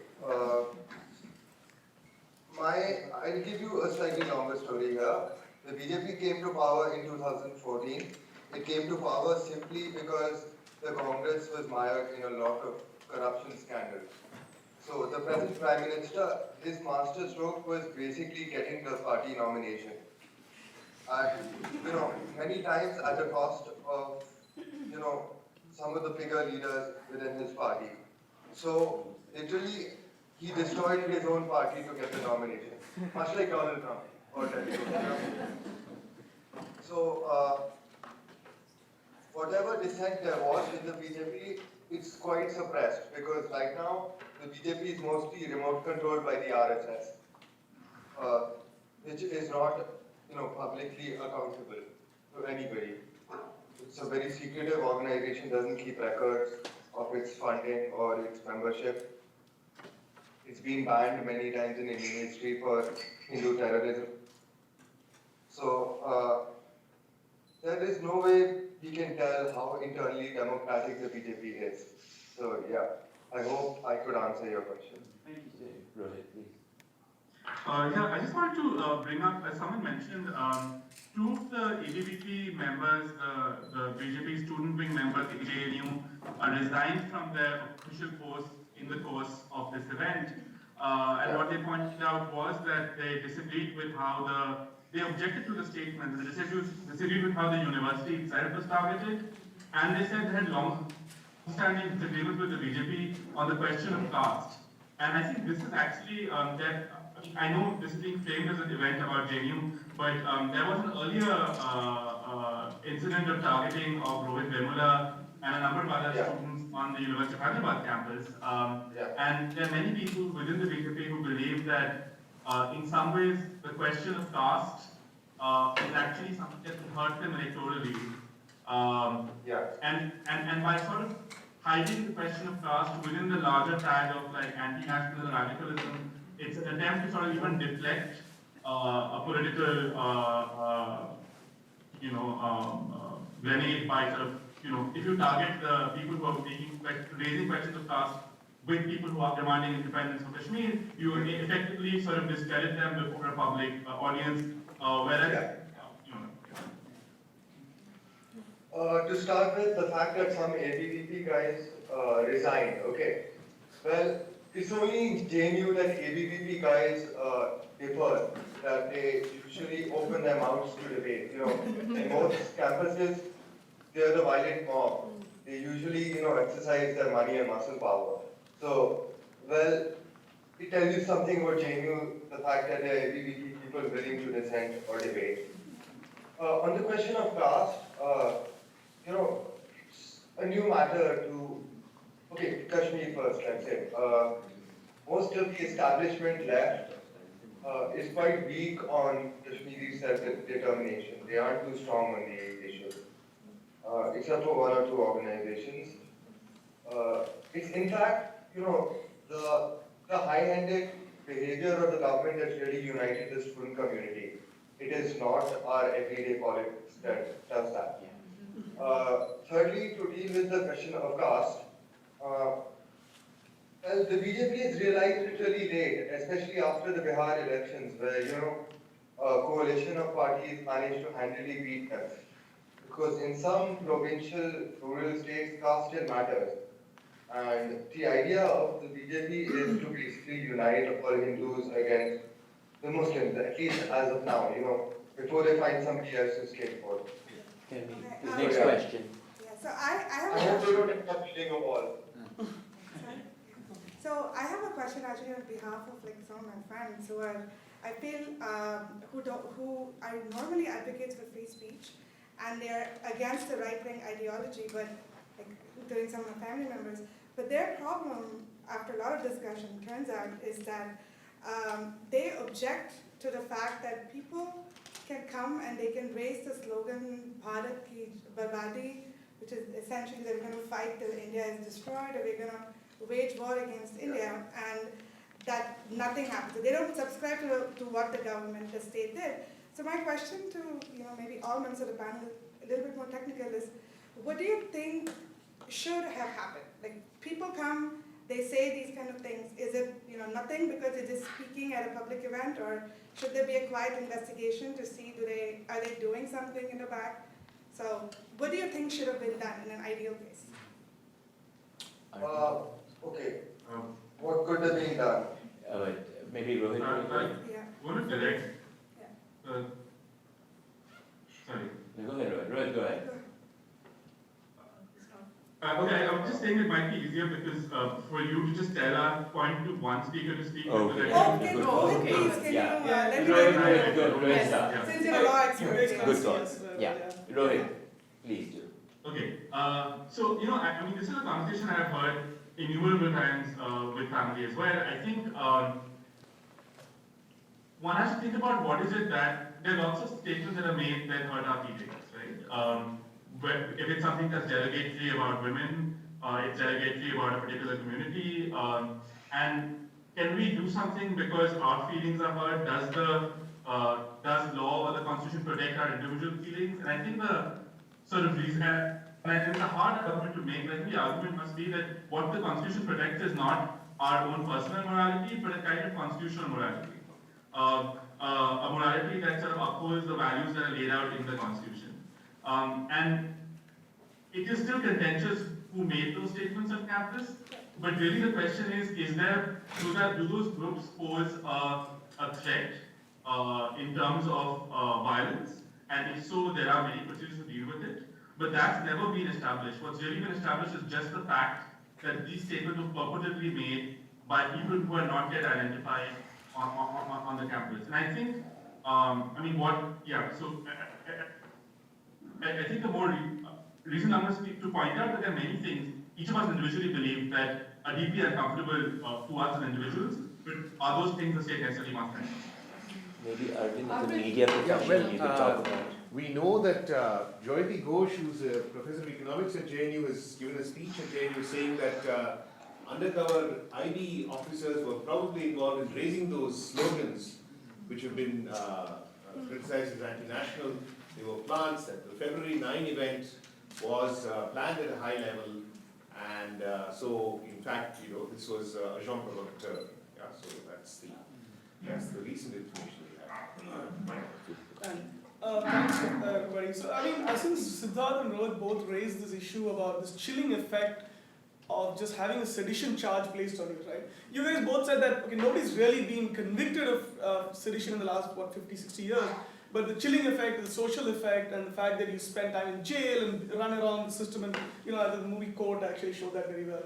So that's causing more problems, and I think Lawrence's speech also said that you want to try to fix that. So do you guys know of actual efforts through the parliament or through bills that are being drafted or anything specific that's happening to try to reduce that problem where somebody is charged with sedition, okay, but their life doesn't get this disrupted? Is there something happening? Siddharth, maybe if you could hear the question, you'd be the right person to respond to this. So there are two recent developments on that front. One has to do with this cartoonist called Haseeb Bedi, who was charged with sedition during the India Against Corruption movement for the cartoon that for the image he and so on. And the Bombay High Court in that case challenged actually came up with a decision on the kinds of procedural safeguards about this reform. So for instance, you already have procedural safeguards, like you need section of the government. But they also said that you need to get suspicion of the law officer of this. So there is a brilliant sort of kind of safeguard.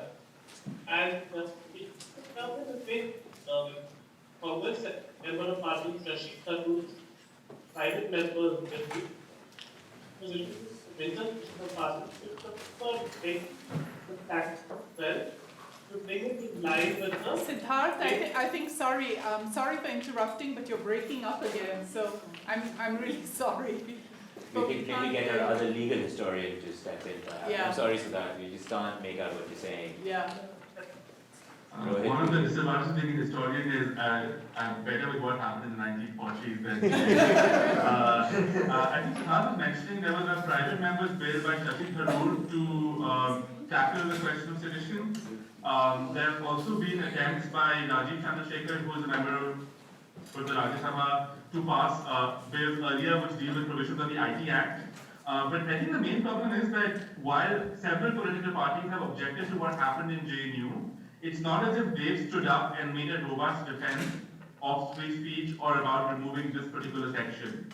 So while many of these are allies in this particular struggle, it's unclear what their larger sort of ideological commitment is. And I think one of the things that all of us can do is to sort of create atmosphere pressure where at least the parties in opposition agree to a certain kind of consensus on minimal civil liberties that they will implement when they next come to power. I just want to flag a couple more laws that seem to have very similar effects.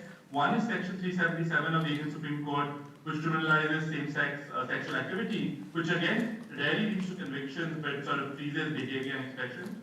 And the second is the blasphemy law in Pakistan, again another colonial amendment with a certain alphabet next to it, which also has unsuccessful prosecutions but leads to people being killed, killers being glorified, and again a specter of lawyers, Gordon Nix, who's accused of murder in the courtroom. Yes, please. When we talk about the sort of the re-education, the kind of changing of the way we view history, like for example, Turkey denies the Armenian genocide, Pakistan denies the genocide in Operation Searchlight. So, do you think, or to the best of your knowledge, has the RSS engaged in anything that would sort of change the way we look in the past to sort of promote their nationalistic, jingoist kind of view of India? Maybe we can start with Saeed and then Rohith as in response. Saeed, are you there? Oh, okay. So the question was whether genocide, whether there's a national project that's overarching and that's oppressive to sections. Okay. Basically, as far as I know, we inherited a lot more territory than areas that the national movement was strong. On the other hand, during partition, we gave up to Pakistan areas where nationalism was clearly strong for the past 30 years. So, it's also the circumstances of the politics of that time. And when it comes to what is sedition, what isn't, the state has always been heavy-handed. But, in America, you have things like Russia today, you have Al Jazeera, who at least tell you what the American state is doing, for India, where's the media that tells us what our state is really doing? You know, I can't identify the proper media outlets yet. I don't know what sort of news there. Maybe a couple of online alternate media magazines or something like that. You know, and to just go to somebody else's question on sedition for a second, you know, is it sedition when somebody flies a Confederate flag over there? I mean, or does that mean, or does that also, you know, does the Constitution need to be undermined first? You know. So yeah. Okay. Rohith? Rohith, do you want to say something? I mean, I didn't hear the question clearly, but I thought you were asking about RSS and history textbooks. So the question was, you know, lots of countries manufacture history. Turkey denies genocide. Pakistan denies its genocide in 71. What is the RSS doing in terms of rewriting history in India? So, I mean, all history, of course, is focused on ideology, but the RSS runs a large number of schools in the country, many of whom are in areas which have large tribal or underprivileged populations. Also, a number of states have been under BJP governments for a period of time, and their textbooks put forward a particular version of history. It's hard to detail everything, but much of it goes back to Golwalkar's, what he writes down. I mean, the book is available widely online in his bunch of thoughts, where it's a kind of ethnic identity of India, where the real enemy is within, and the enemy is the Muslim, the missionary, that applies to all Christians, and finally the Marxist.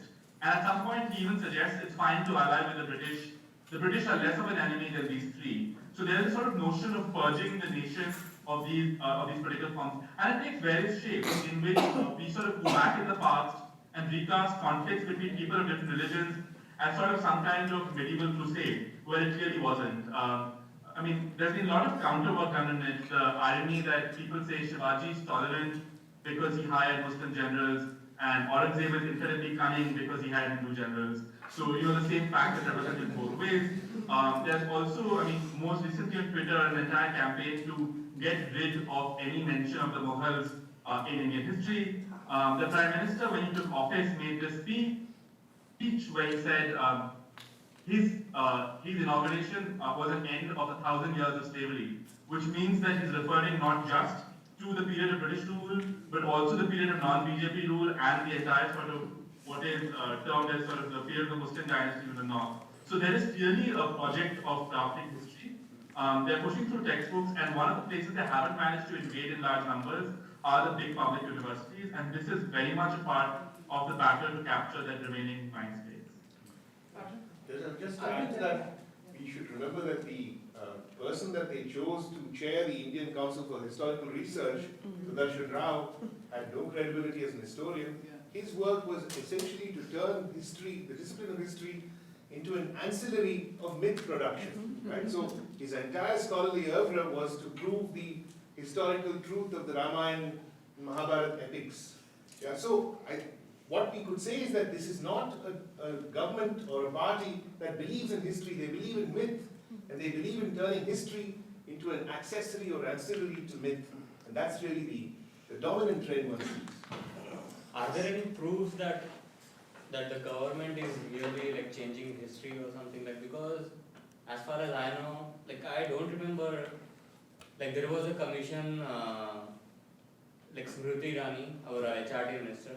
So she hired a commission and she said that, okay, find out if the history is really like changed or something, and they found out that it is not, like, it is not being changed, and you are openly saying that RSS is changing schools' history textbooks and they are like making like some ideologies, but like I think you are just talking in air, like there is no proof of it. I mean, I don't know.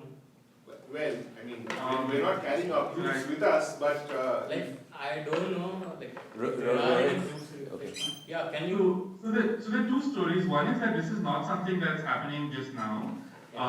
Maybe you could take a step back and look at the fact that all state-produced history textbooks tell particular narratives about the past. So in the early 90s, the textbook under the Congress government in some ways vastly overplayed the role of the Congress in the national movement. So I think we need to acknowledge that all state textbooks push certain visions of the past. There are two differences, I think, and the textbooks I'm referring to are not just ones being written today, but ones that have been in practice in Gujarat and Rajasthan and in taught in Saraswati Vidyaniketan for a number of years. They differ in two ways. One is in a sort of conception of the Indian past, which emphasizes a certain definition of a Hindu character and portrays non-Hindus as outsiders. And this becomes a number of separate historical problems. The second is a kind of rejection of professional history. So, to the extent that there are certain modes through which the discipline of history is taken forward, and I think Arvind can perhaps speak better to this, but a move away from history into turning it into a scientific proving of several of the older myths. So, this is not about what the government is doing just today, it's about what an organized vision of history is for a long period of time, just that because they're in power in the center, they can push that through some other agency. Arvind, you want to add to that? Not at the moment. So I'm a librarian, so this question sort of comes from that sphere, and I'm just wondering, sort of looking forward, knowing that there's a lot of interest in what's going on, and that scholars are talking about it now, and we'll be talking about it in the future. Are you aware of any efforts to sort of preserve some of the massive quantities of data and digital media and propaganda and other things coming out of this issue? Because it seems to me that there should be some sort of archive of that. If any one of you know, please. And if not, if you know someone who should... An archive of digital information? Digital and print, any sort of the material that's surrounding this. A lot of the things that came out of the Arab Spring, there have been digital archives and other things like that, and there should definitely be something like that. Archive of the JNU events? Yes. Okay, firstly, a lot of the articles coming on this are in fact, on the alternative media, on progressive sites, and all of that. I'm not sure if there's an effort to collect them all up yet, but the media has been very focused. Some channels supported, the right to dissent, and some didn't. So it's very obvious who's gonna keep that line through and who's not. I'll tell you, my research work is basically on the right-wing propaganda of the RSS in the 40s and 50s. I'm looking at their mouthpieces, the organizer and Panchanya. So whenever I go to the archives to see them, there are times when I find all the microfilm reels missing. Okay, and the earliest ones are no longer there in Nehru Memorial. So my point would be that at least the right wing is covering up its old tracks now pretty well. And yeah, so much for my research. Anyone else want to add to that? I think you'll find a lot of stuff on the Facebook page of JNU, of JNU, stand for JNU. But I don't think there's any organized effort to actually archive it. Individuals are doing it, people who are interested. Well, the problem of the archive in India is, it goes back to the Congress, some of you will be happy to hear, not simply an Indian issue. The person who would be appointed as the archival officer in any government department did not necessarily, was not necessarily the most competent or the most able. Very often it would be the opposite, the least competent, the least able. And although there is a 30-year rule for the Indian archives, after 30 years, government documents should be made available, you can find the overwhelming majority of post-colonial documents, you will have to submit to RTI to actually get it. It's very spotty, it's highly uneven. What is produced, what is made available is really quite scanty. And that combined with another tendency on the part of historians to study the colonial period and not the post-independence period. And that corresponded to a certain idea about Indian history and Indian historical development. Historical development ended with independence. After that, you had sociology. See, then you had Sanskritization, you had modernization and development, and there was really no concept formation that was. The challenge of devising concepts to address the post-colonial period was not one that scholars engaged in to a great extent until relatively recently. So there was a combination of circumstances which led to scholars not asking for the archival documents for the post-independence period and those documents not being available. And that is beginning to change now, and we're discovering the extent of the problem. Yeah? So before moving on to the next question, I just wanted to tell everyone that there's a board up there with post-its, so you can post your messages in support of the Indian University and the crisis in the Indian University as they go through it. And we're going to be taking a photograph at the end for people who want to stay back, the stand with JNU, so in support of that. So Rini, you had a question? Yeah. No, Rini, go on. Okay.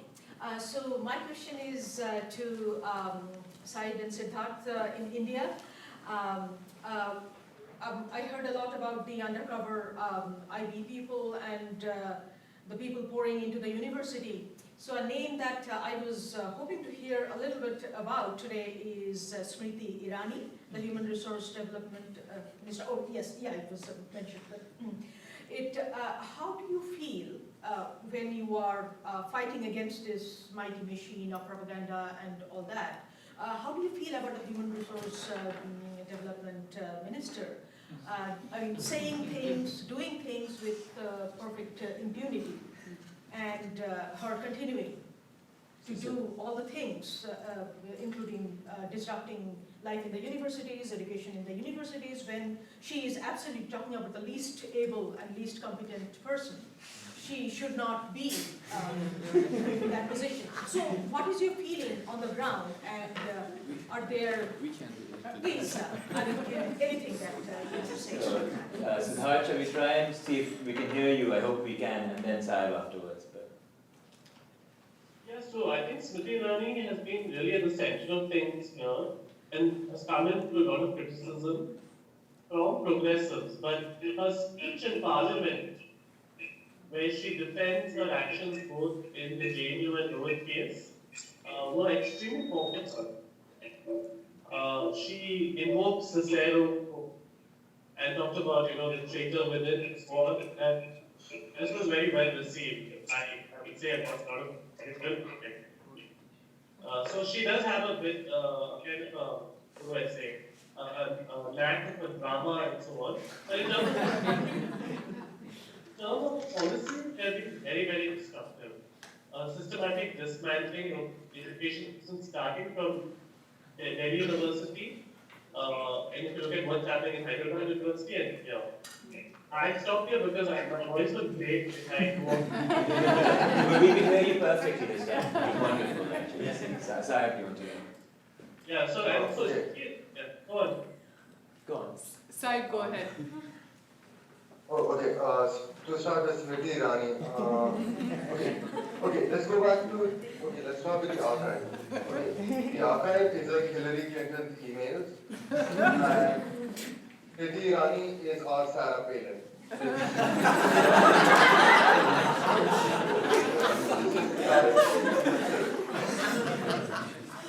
The rest is just good translation.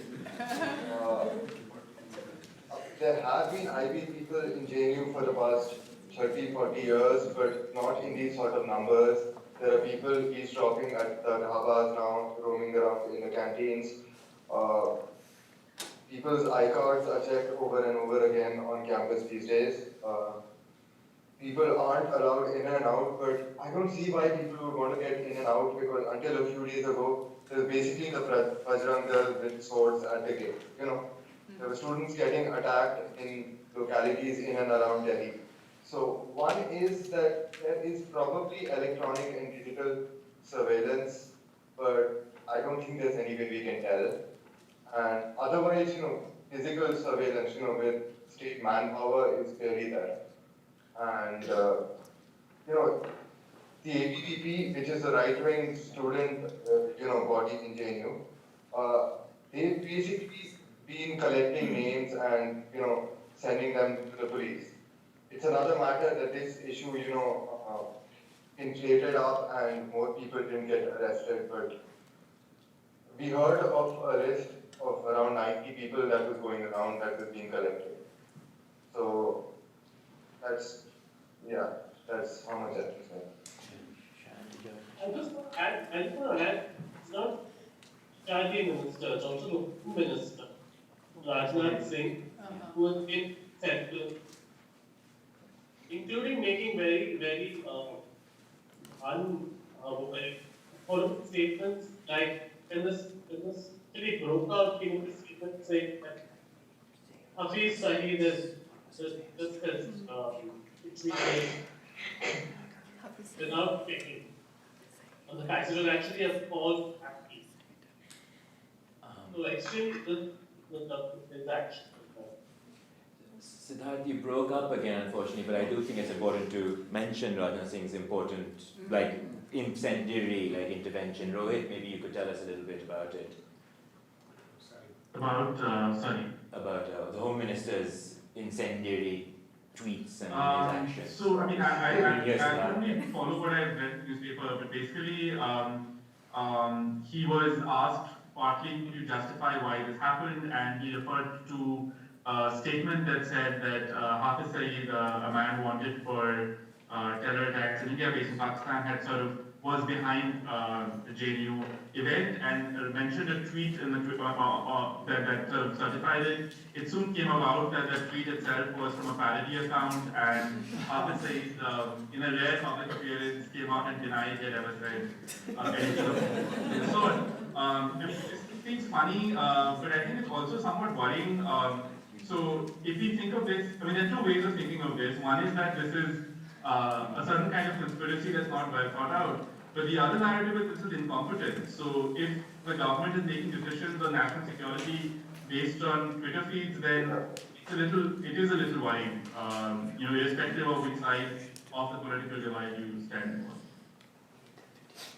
Shashank. One of the earlier speakers mentioned, I'm sorry, I've forgotten who, that instead of discrediting the left, this sequence of events has kind of paradoxically actually bolstered the left and created some kind of a resurgence. And I'm interested in knowing, what consequences do you see this for the established kind of mainstream left? And I mean, are you if there is a kind of strengthening of the left in India as a result of these events, is that going to lead to a creation of some kind of an independent social movement type of left, or is this going to be kind of co-opted or aligned with the mainstream political parties? And I'm also asking this because I remember reading a couple of days ago that Kanhaiya Kumar was supposed to come and campaign for the left front in West Bengal, but then last I heard that he had called that off. He isn't going to, kind of blowing hot and cold about it. So I'm wondering what's going on with that. This was your point, Arvind. Yeah, I think it's just too soon to tell. I think you're right. Sitaram Yechuri announced that Kanhaiya Kumar will be campaigning for them in Kerala and West Bengal, and Kanhaiya Kumar said, no, that's not true. I want to study and I want to be a teacher. I'm also an activist, but I don't want to be a politician. I don't want to get into politics. I mean, there's clearly a resurgence, as expressed by Yechuri, for example, the sense that, it is students everywhere who are opposing the BJP. It is students everywhere who are opposing the ABVP. Other sections of society are largely, not so visible in this sense of being able to dissent. And universities are being targeted by the BJP. So this is a place where, effective resistance is manifest. So if I say that the left is being revived, that's it's a prognosis. So it's too early to say very much more, but perhaps us. Yeah, would anyone like to step in and talk about the revival of the left, if it is happening or not? Okay. How about firstly, I'm not sure whether we've learned. I'm not sure whether we've learned to speak the language of the people. JNU people are used to debating with each other with common assumptions of, that India should be more federal than it really is. That we really hold our constitution to close, scrutiny. Most people take a lot of things for granted. They have common assumptions. India is a patriotic Hindu state to them, That public, I don't think, is going to look at us favorably. The Indian public does not like JNU very much right now. That's one thing. The second thing is, the right wing has always had this monopoly on cultural populism. We can talk all about, education for all and Medicare for all, Medicare for all, or whatever the Indian equivalents are. But, you know, the people don't buy it. They don't. Because the BJP is socially conservative, culturally populist. They talk about how improper it is for people, you know, born in different castes to marry, and everybody is like, yeah, these are the family value guys, you know. So it's harder for the left until the left learns to speak a certain sort of language. The way Corbyn is successfully perhaps speaking, you know, in the UK, the way Sanders is surprisingly succeeding at getting his message across, you know. He was a long shot a few months back. You know, that is more attuned, you know, their language is more attuned to the people than our left happens to be, you know, currently, I feel. Rohith? So I want to distinguish between two things. One is that while the left parties have been important allies in the student protest, I think there's a rush to appropriate some of this dissent. I think the left, in some ways, politically, as a parliamentary force, is in a state of sort of terminal state. It's not as if while the left has been very effective in parliament standing up to certain things, when they govern their state, their student bodies within those states have been also prone to violence. So I don't think the left necessarily had a certain kind of a political future just based on this event. But what I think was really interesting, and watching this, it's been a very brief month for me and many of us. But Kanhaiya Kumar's speech, and I think what Arvind referred to, basically turned a student union leader from a campus of 7,000 people who, as the side said, are not sort of recognized nationally, into someone whose speech was broadcast for about 45 minutes on almost every national news channel. Yeah. And there was something about his speech which drew upon, for example, the common frame being used was, what about our soldiers who are dying in Kashmir to protect your rights to speak in the university and you are so disloyal? He pointed out that it's more likely that the soldier would come from a family like his than from a family of much of the political leadership, and that the soldier and the farmer are inextricably linked, and they are both sort of dying in different ways to maintain the kind of state that we have. A recent soldier died guarding India's borders in Siachen, and he wasn't killed by the enemy, by the forces of Pakistan, he was killed by the weather. And the question we should be asking is, why is it that our countries have not worked out a political situation which does not require young men to die in the cold defending an icy sort of border? So I think what Kanhaiya, he also referred to the police constable and mentioned the fact that the police constable who arrested him, wanted to go to the university and couldn't because of lack of access. So in a way, he was able to speak a certain kind of language that most establishments have not managed to do. And I think this is true. In fact, if one should think about where political change would come from, I don't think it's a traditional left as we know it, but through a certain kind of churning of class politics. And many of us who sort of think through liberal categories might not like it, but that's where that's the social reality, and that's where sort of resistance is going to emerge. If you look at the opposite side of the spectrum, what's happening is actually the right using this new incident for the future election. There's an interpretation of something. They're using this incident to say, look at these guys. The appropriation of this language of action and the nation fight captain. Siddharth, I think you're breaking up again. Sorry.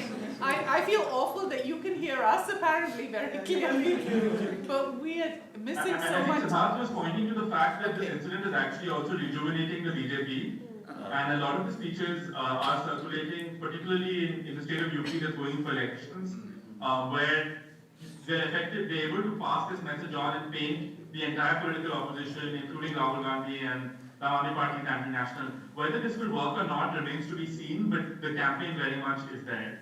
Sorry, Siddharth, I'm just paraphrasing what I said. No, thank you, Rohith. You can hear Siddharth, though. Yeah. It's only us. Yeah. I guess the moral of the story, Siddharth, is that we need to bring you here so we can hear you. So one other aspect, apart from the left getting rejuvenated, that I thought was the BJP came to power projecting itself as competent and able to handle situations, unlike the incompetent Congress. I think this month of events has shown them to be bad in every way. In PR, which they claim, tend to be claiming to be something good at, in handling college students. If you think about it, in a broader sense, this is the government being shouted down by a bunch of students who have no real political power in the center. But most importantly, this is once again a case where something awful has happened, where the Prime Minister has chosen to sit silently in the background and not come forward. And this is exactly this supposed passiveness is exactly what they targeted Manmohan Singh with. So I don't know if this is going to translate to anything. Maybe some of you can talk about this, but I hope the middle class sees this as a sign of incompetence maybe not in the government, maybe not in the economy in this case, but in the way it deals with people. And that's. So, could you hear the question, our Skype panelists? I would say please don't middle class support for action against JNK. Okay. Arvind, if you want to. Yeah. You could hear the question though. Yeah. Yeah. Rohith, Saib, you could hear the question?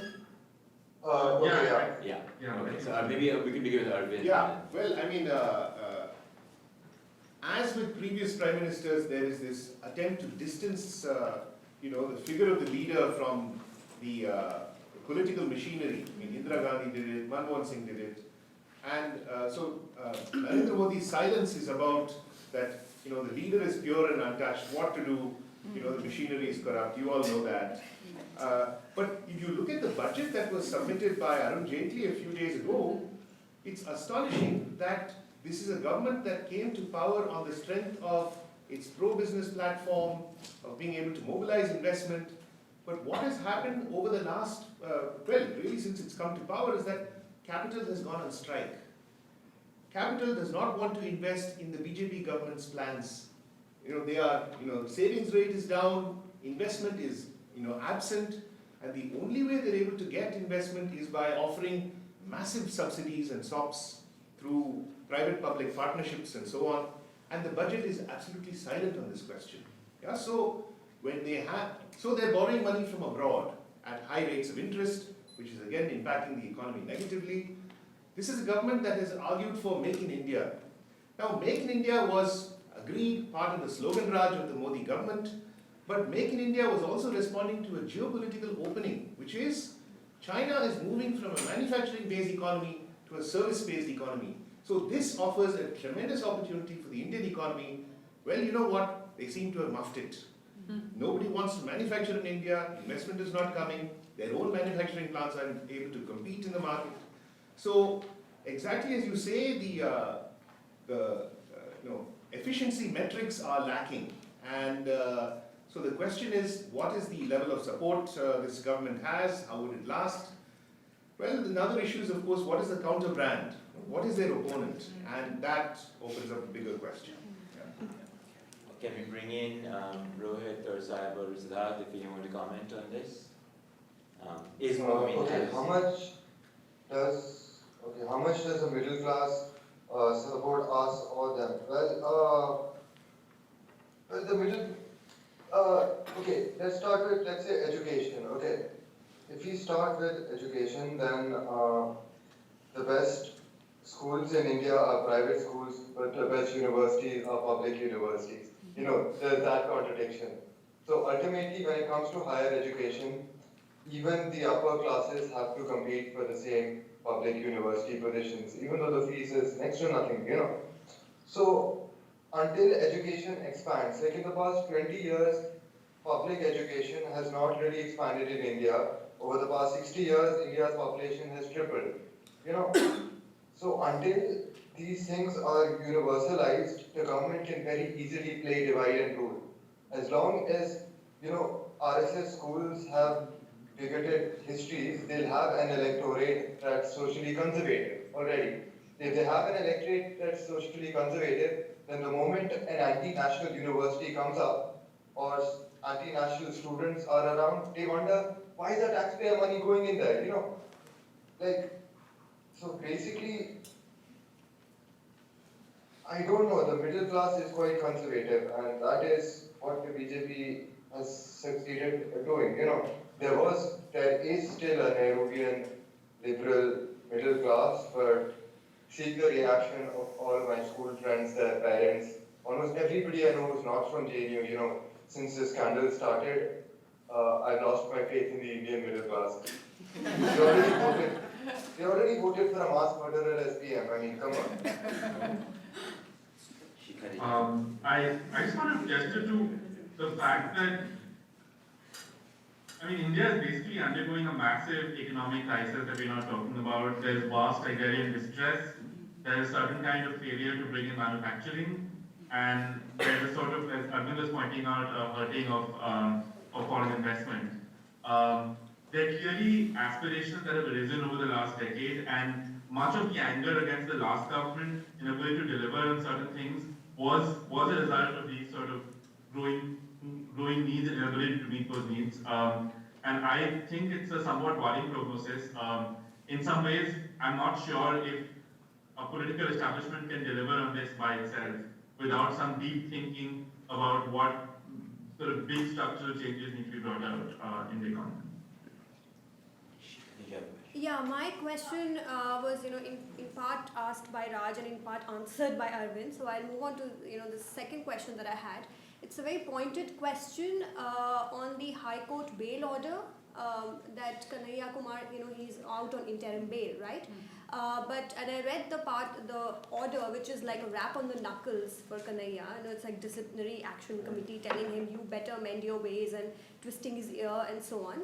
So my question is, what sort of this, this sort of politics, what implications does it have for Kanhaiya, his own brand of street activism, and B, in terms of the movement itself, the Stand With JNU movement, which is trying, and other activists that are trying to get Gilani and Omar Khalid, Anirban, and students released. So does that bail order have any implications at all, in this larger politics that is playing out? Or is it just something that is, it's unfortunate, but just to be dismissed with? Siddharth, can we try again to hear what you have to say? Because sometimes it works really well. Yeah, so I think the fact that he got bail was more important than the bail order and the contents itself. Yes, it was disturbing the way it was played, but I don't think it's going to have any immediate legal repercussions as far as the others are concerned. The fact that he got bail is Rohith, would you like to add to that? I think just to emphasize what Siddharth said, the grant to bail basically requires them to look at certain material facts, which is the police able to show due cause which requires them to stay on in imprisonment, and at least to the extent that the public domain is aware, there isn't kind of evidence that would require sedition charges be pressed, which is threat to public order, etc., etc. I think all of us in the last few years have come to rely on the courts to sort a lot of issues out. But the courts are drawn from the society that we belong to. So one has to take what we get from the courts. For a last question. Okay. So concerning the rise, this is concerning the rise of the whole nationalistic feeling and the agenda of religious nationalism, which the BJP is basically riding on. So in your opinion, religious nationalism, termed as Hindu nationalism currently in India, and drawing parallels from whatever happened in world history in the past, do you think this is a problem because the mainstream media portrays it as a very good thing, and the middle class also doesn't quite understand the difference between nationalism and patriotism, and they're completely muddled up, and the only idea that is going on around is that, well, it is a good thing that my nation is going up. Do you think it would be a major problem coming up in the next couple of years or few years? So let's begin with Arvind to respond. Yeah, I'm sure panelists will have a lot to say about this. Well, the growth of the media, electronic media, to take the case of electronic media and media more broadly, it's been so rapid, and it is so much of it has been concentrated in the reform period, really 80s onwards. Yeah, and at some point, point, the government, which had always wanted to keep a very tight rein on the media and refused, say, private news casts and refused to let go of its monopoly over the airwaves, 1995 they finally had to give it up because it was a de facto, it had been privatized de facto.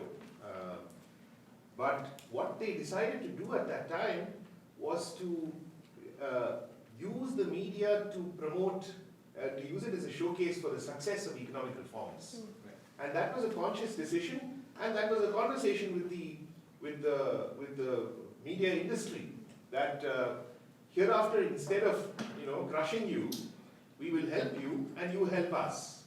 And so you will have the extraordinary spectacle of the information and broadcasting minister, who used to be the tyrant in chief in that domain of media, actually giving a speech saying, please tell us what we can do for you. Yeah, because the idea was that they should stimulate and promote media growth instead of curbing it as they've done in the past. Yeah, so they came to regard it as an ally. And that alliance also took shape in very practical ways, because the media industry were actually making losses, right? Or the television channels, there are hundreds of them. They've all got in on the ground floor, hoping for a piece of the pie, and virtually all of them are making losses. So the big business houses are saving them, and the government is saving them. Yeah, ZTV was started by Congress with the help of Congress, and NDTV still has Congress alliances, links, and so forth. So political parties, business houses, and media industries are essentially keeping the media businesses afloat, and they are not market worthy as yet.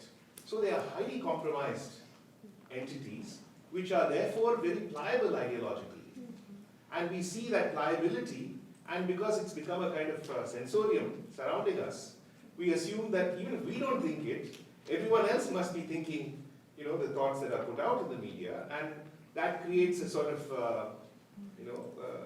kind of compliance. But it isn't a very deep compliance. Okay. Yeah? Can we have Siddharth, Rohith, and then Sai in that order? Siddharth, please. Yeah, no, I totally agree with that. And I think raises an interesting question on media accountability. Who can rein in the media? People are doing this in such an obvious way. How do we rein in the brain? These I think is happening with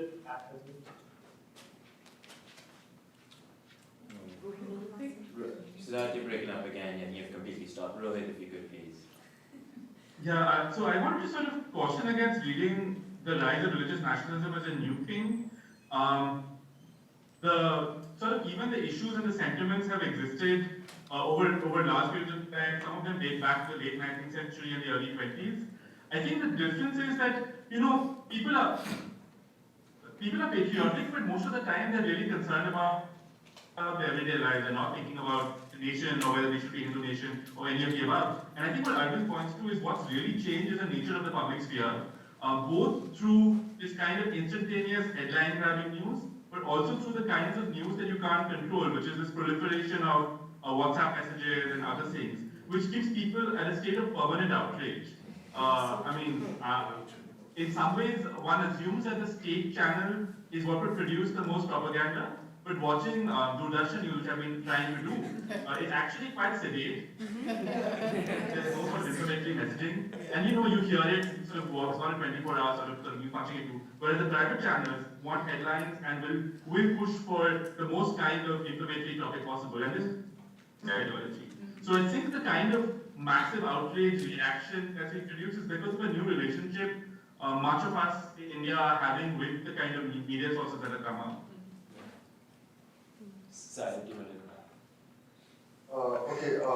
The only thing I'd like to talk about is that among Indian historians, there's been a sort of debate on how to characterize the BJP and the RSS.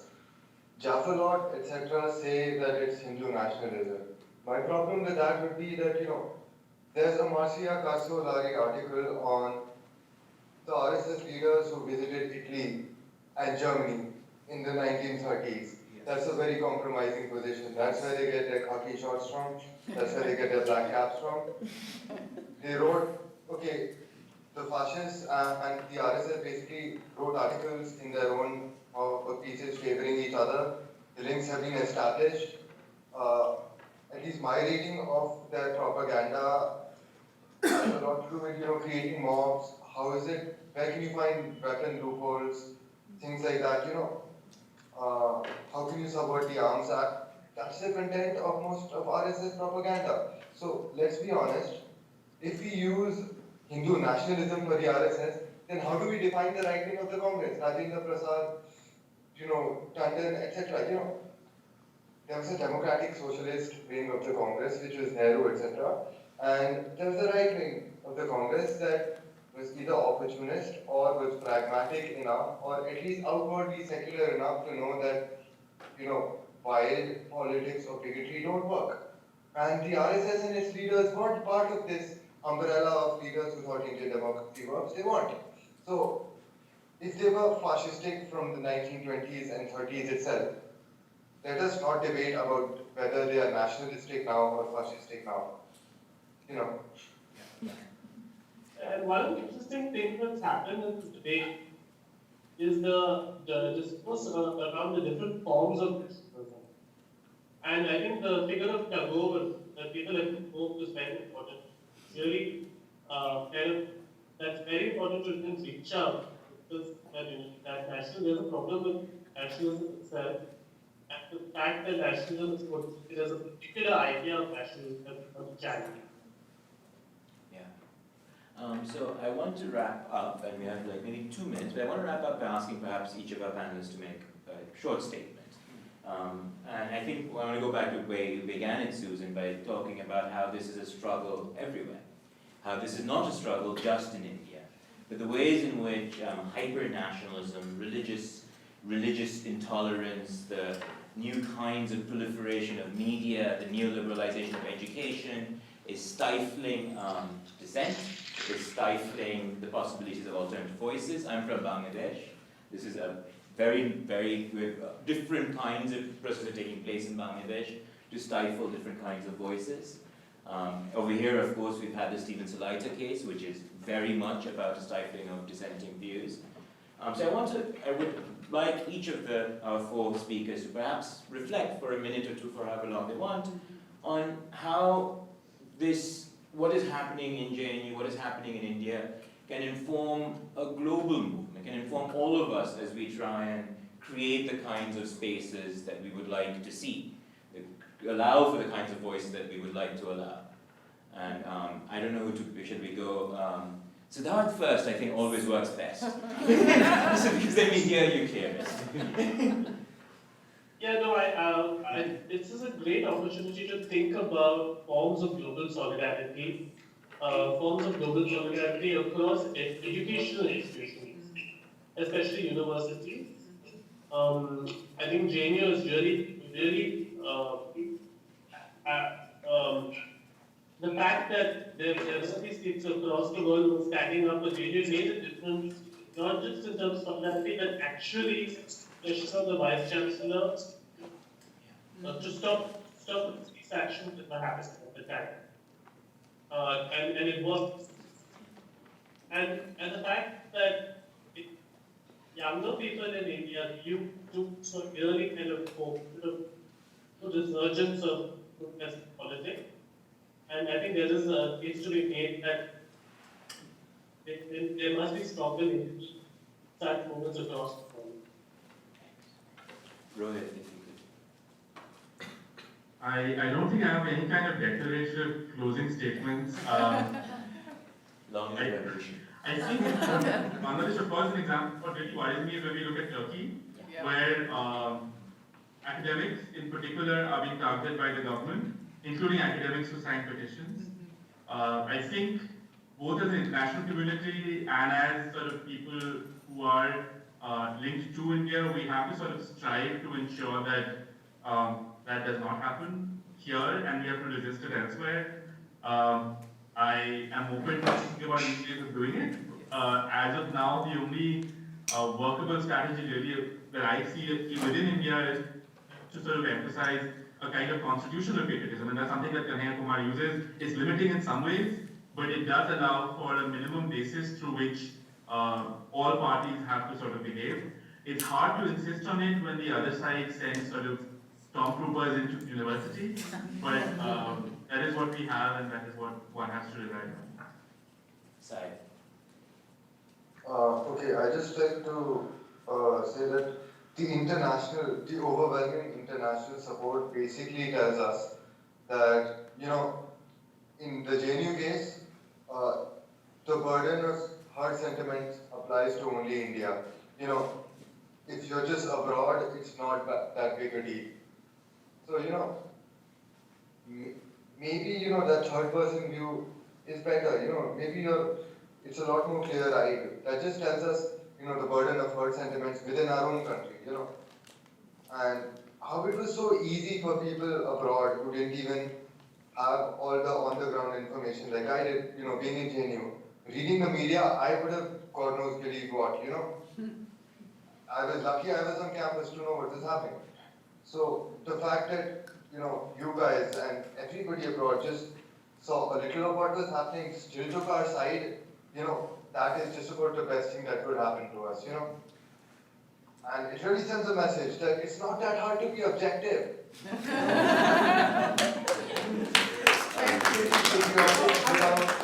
And a Hindu evangelical, it's possible. Yeah, just to add to those stirring sentiments, which I agree with, it's interesting that the violent protests in India are dealt with such kid gloves. And the non-violent protests, which are essentially made by articulate students, are the ones that are crushed with the greatest political force and police force and the greatest amount of hostile rhetoric. Now that tells you something about the endangered status of thought and the importance of the university, as they've said, in this situation. There's also the sort of weird paradox that with the expansion of the instruments of mass communication, the challenges of communication have risen to a level that we are simply not prepared to even understand, let alone deal with properly. Yeah, the space for dialogue has been narrowed, the amount of confusing or misinformation has multiplied, and our ability to process it and respond meaningfully is also put on challenge. But in that sense, the JNU stir, I think, is encouraging, and we're all a part of that story. Can we finish by thanking everyone?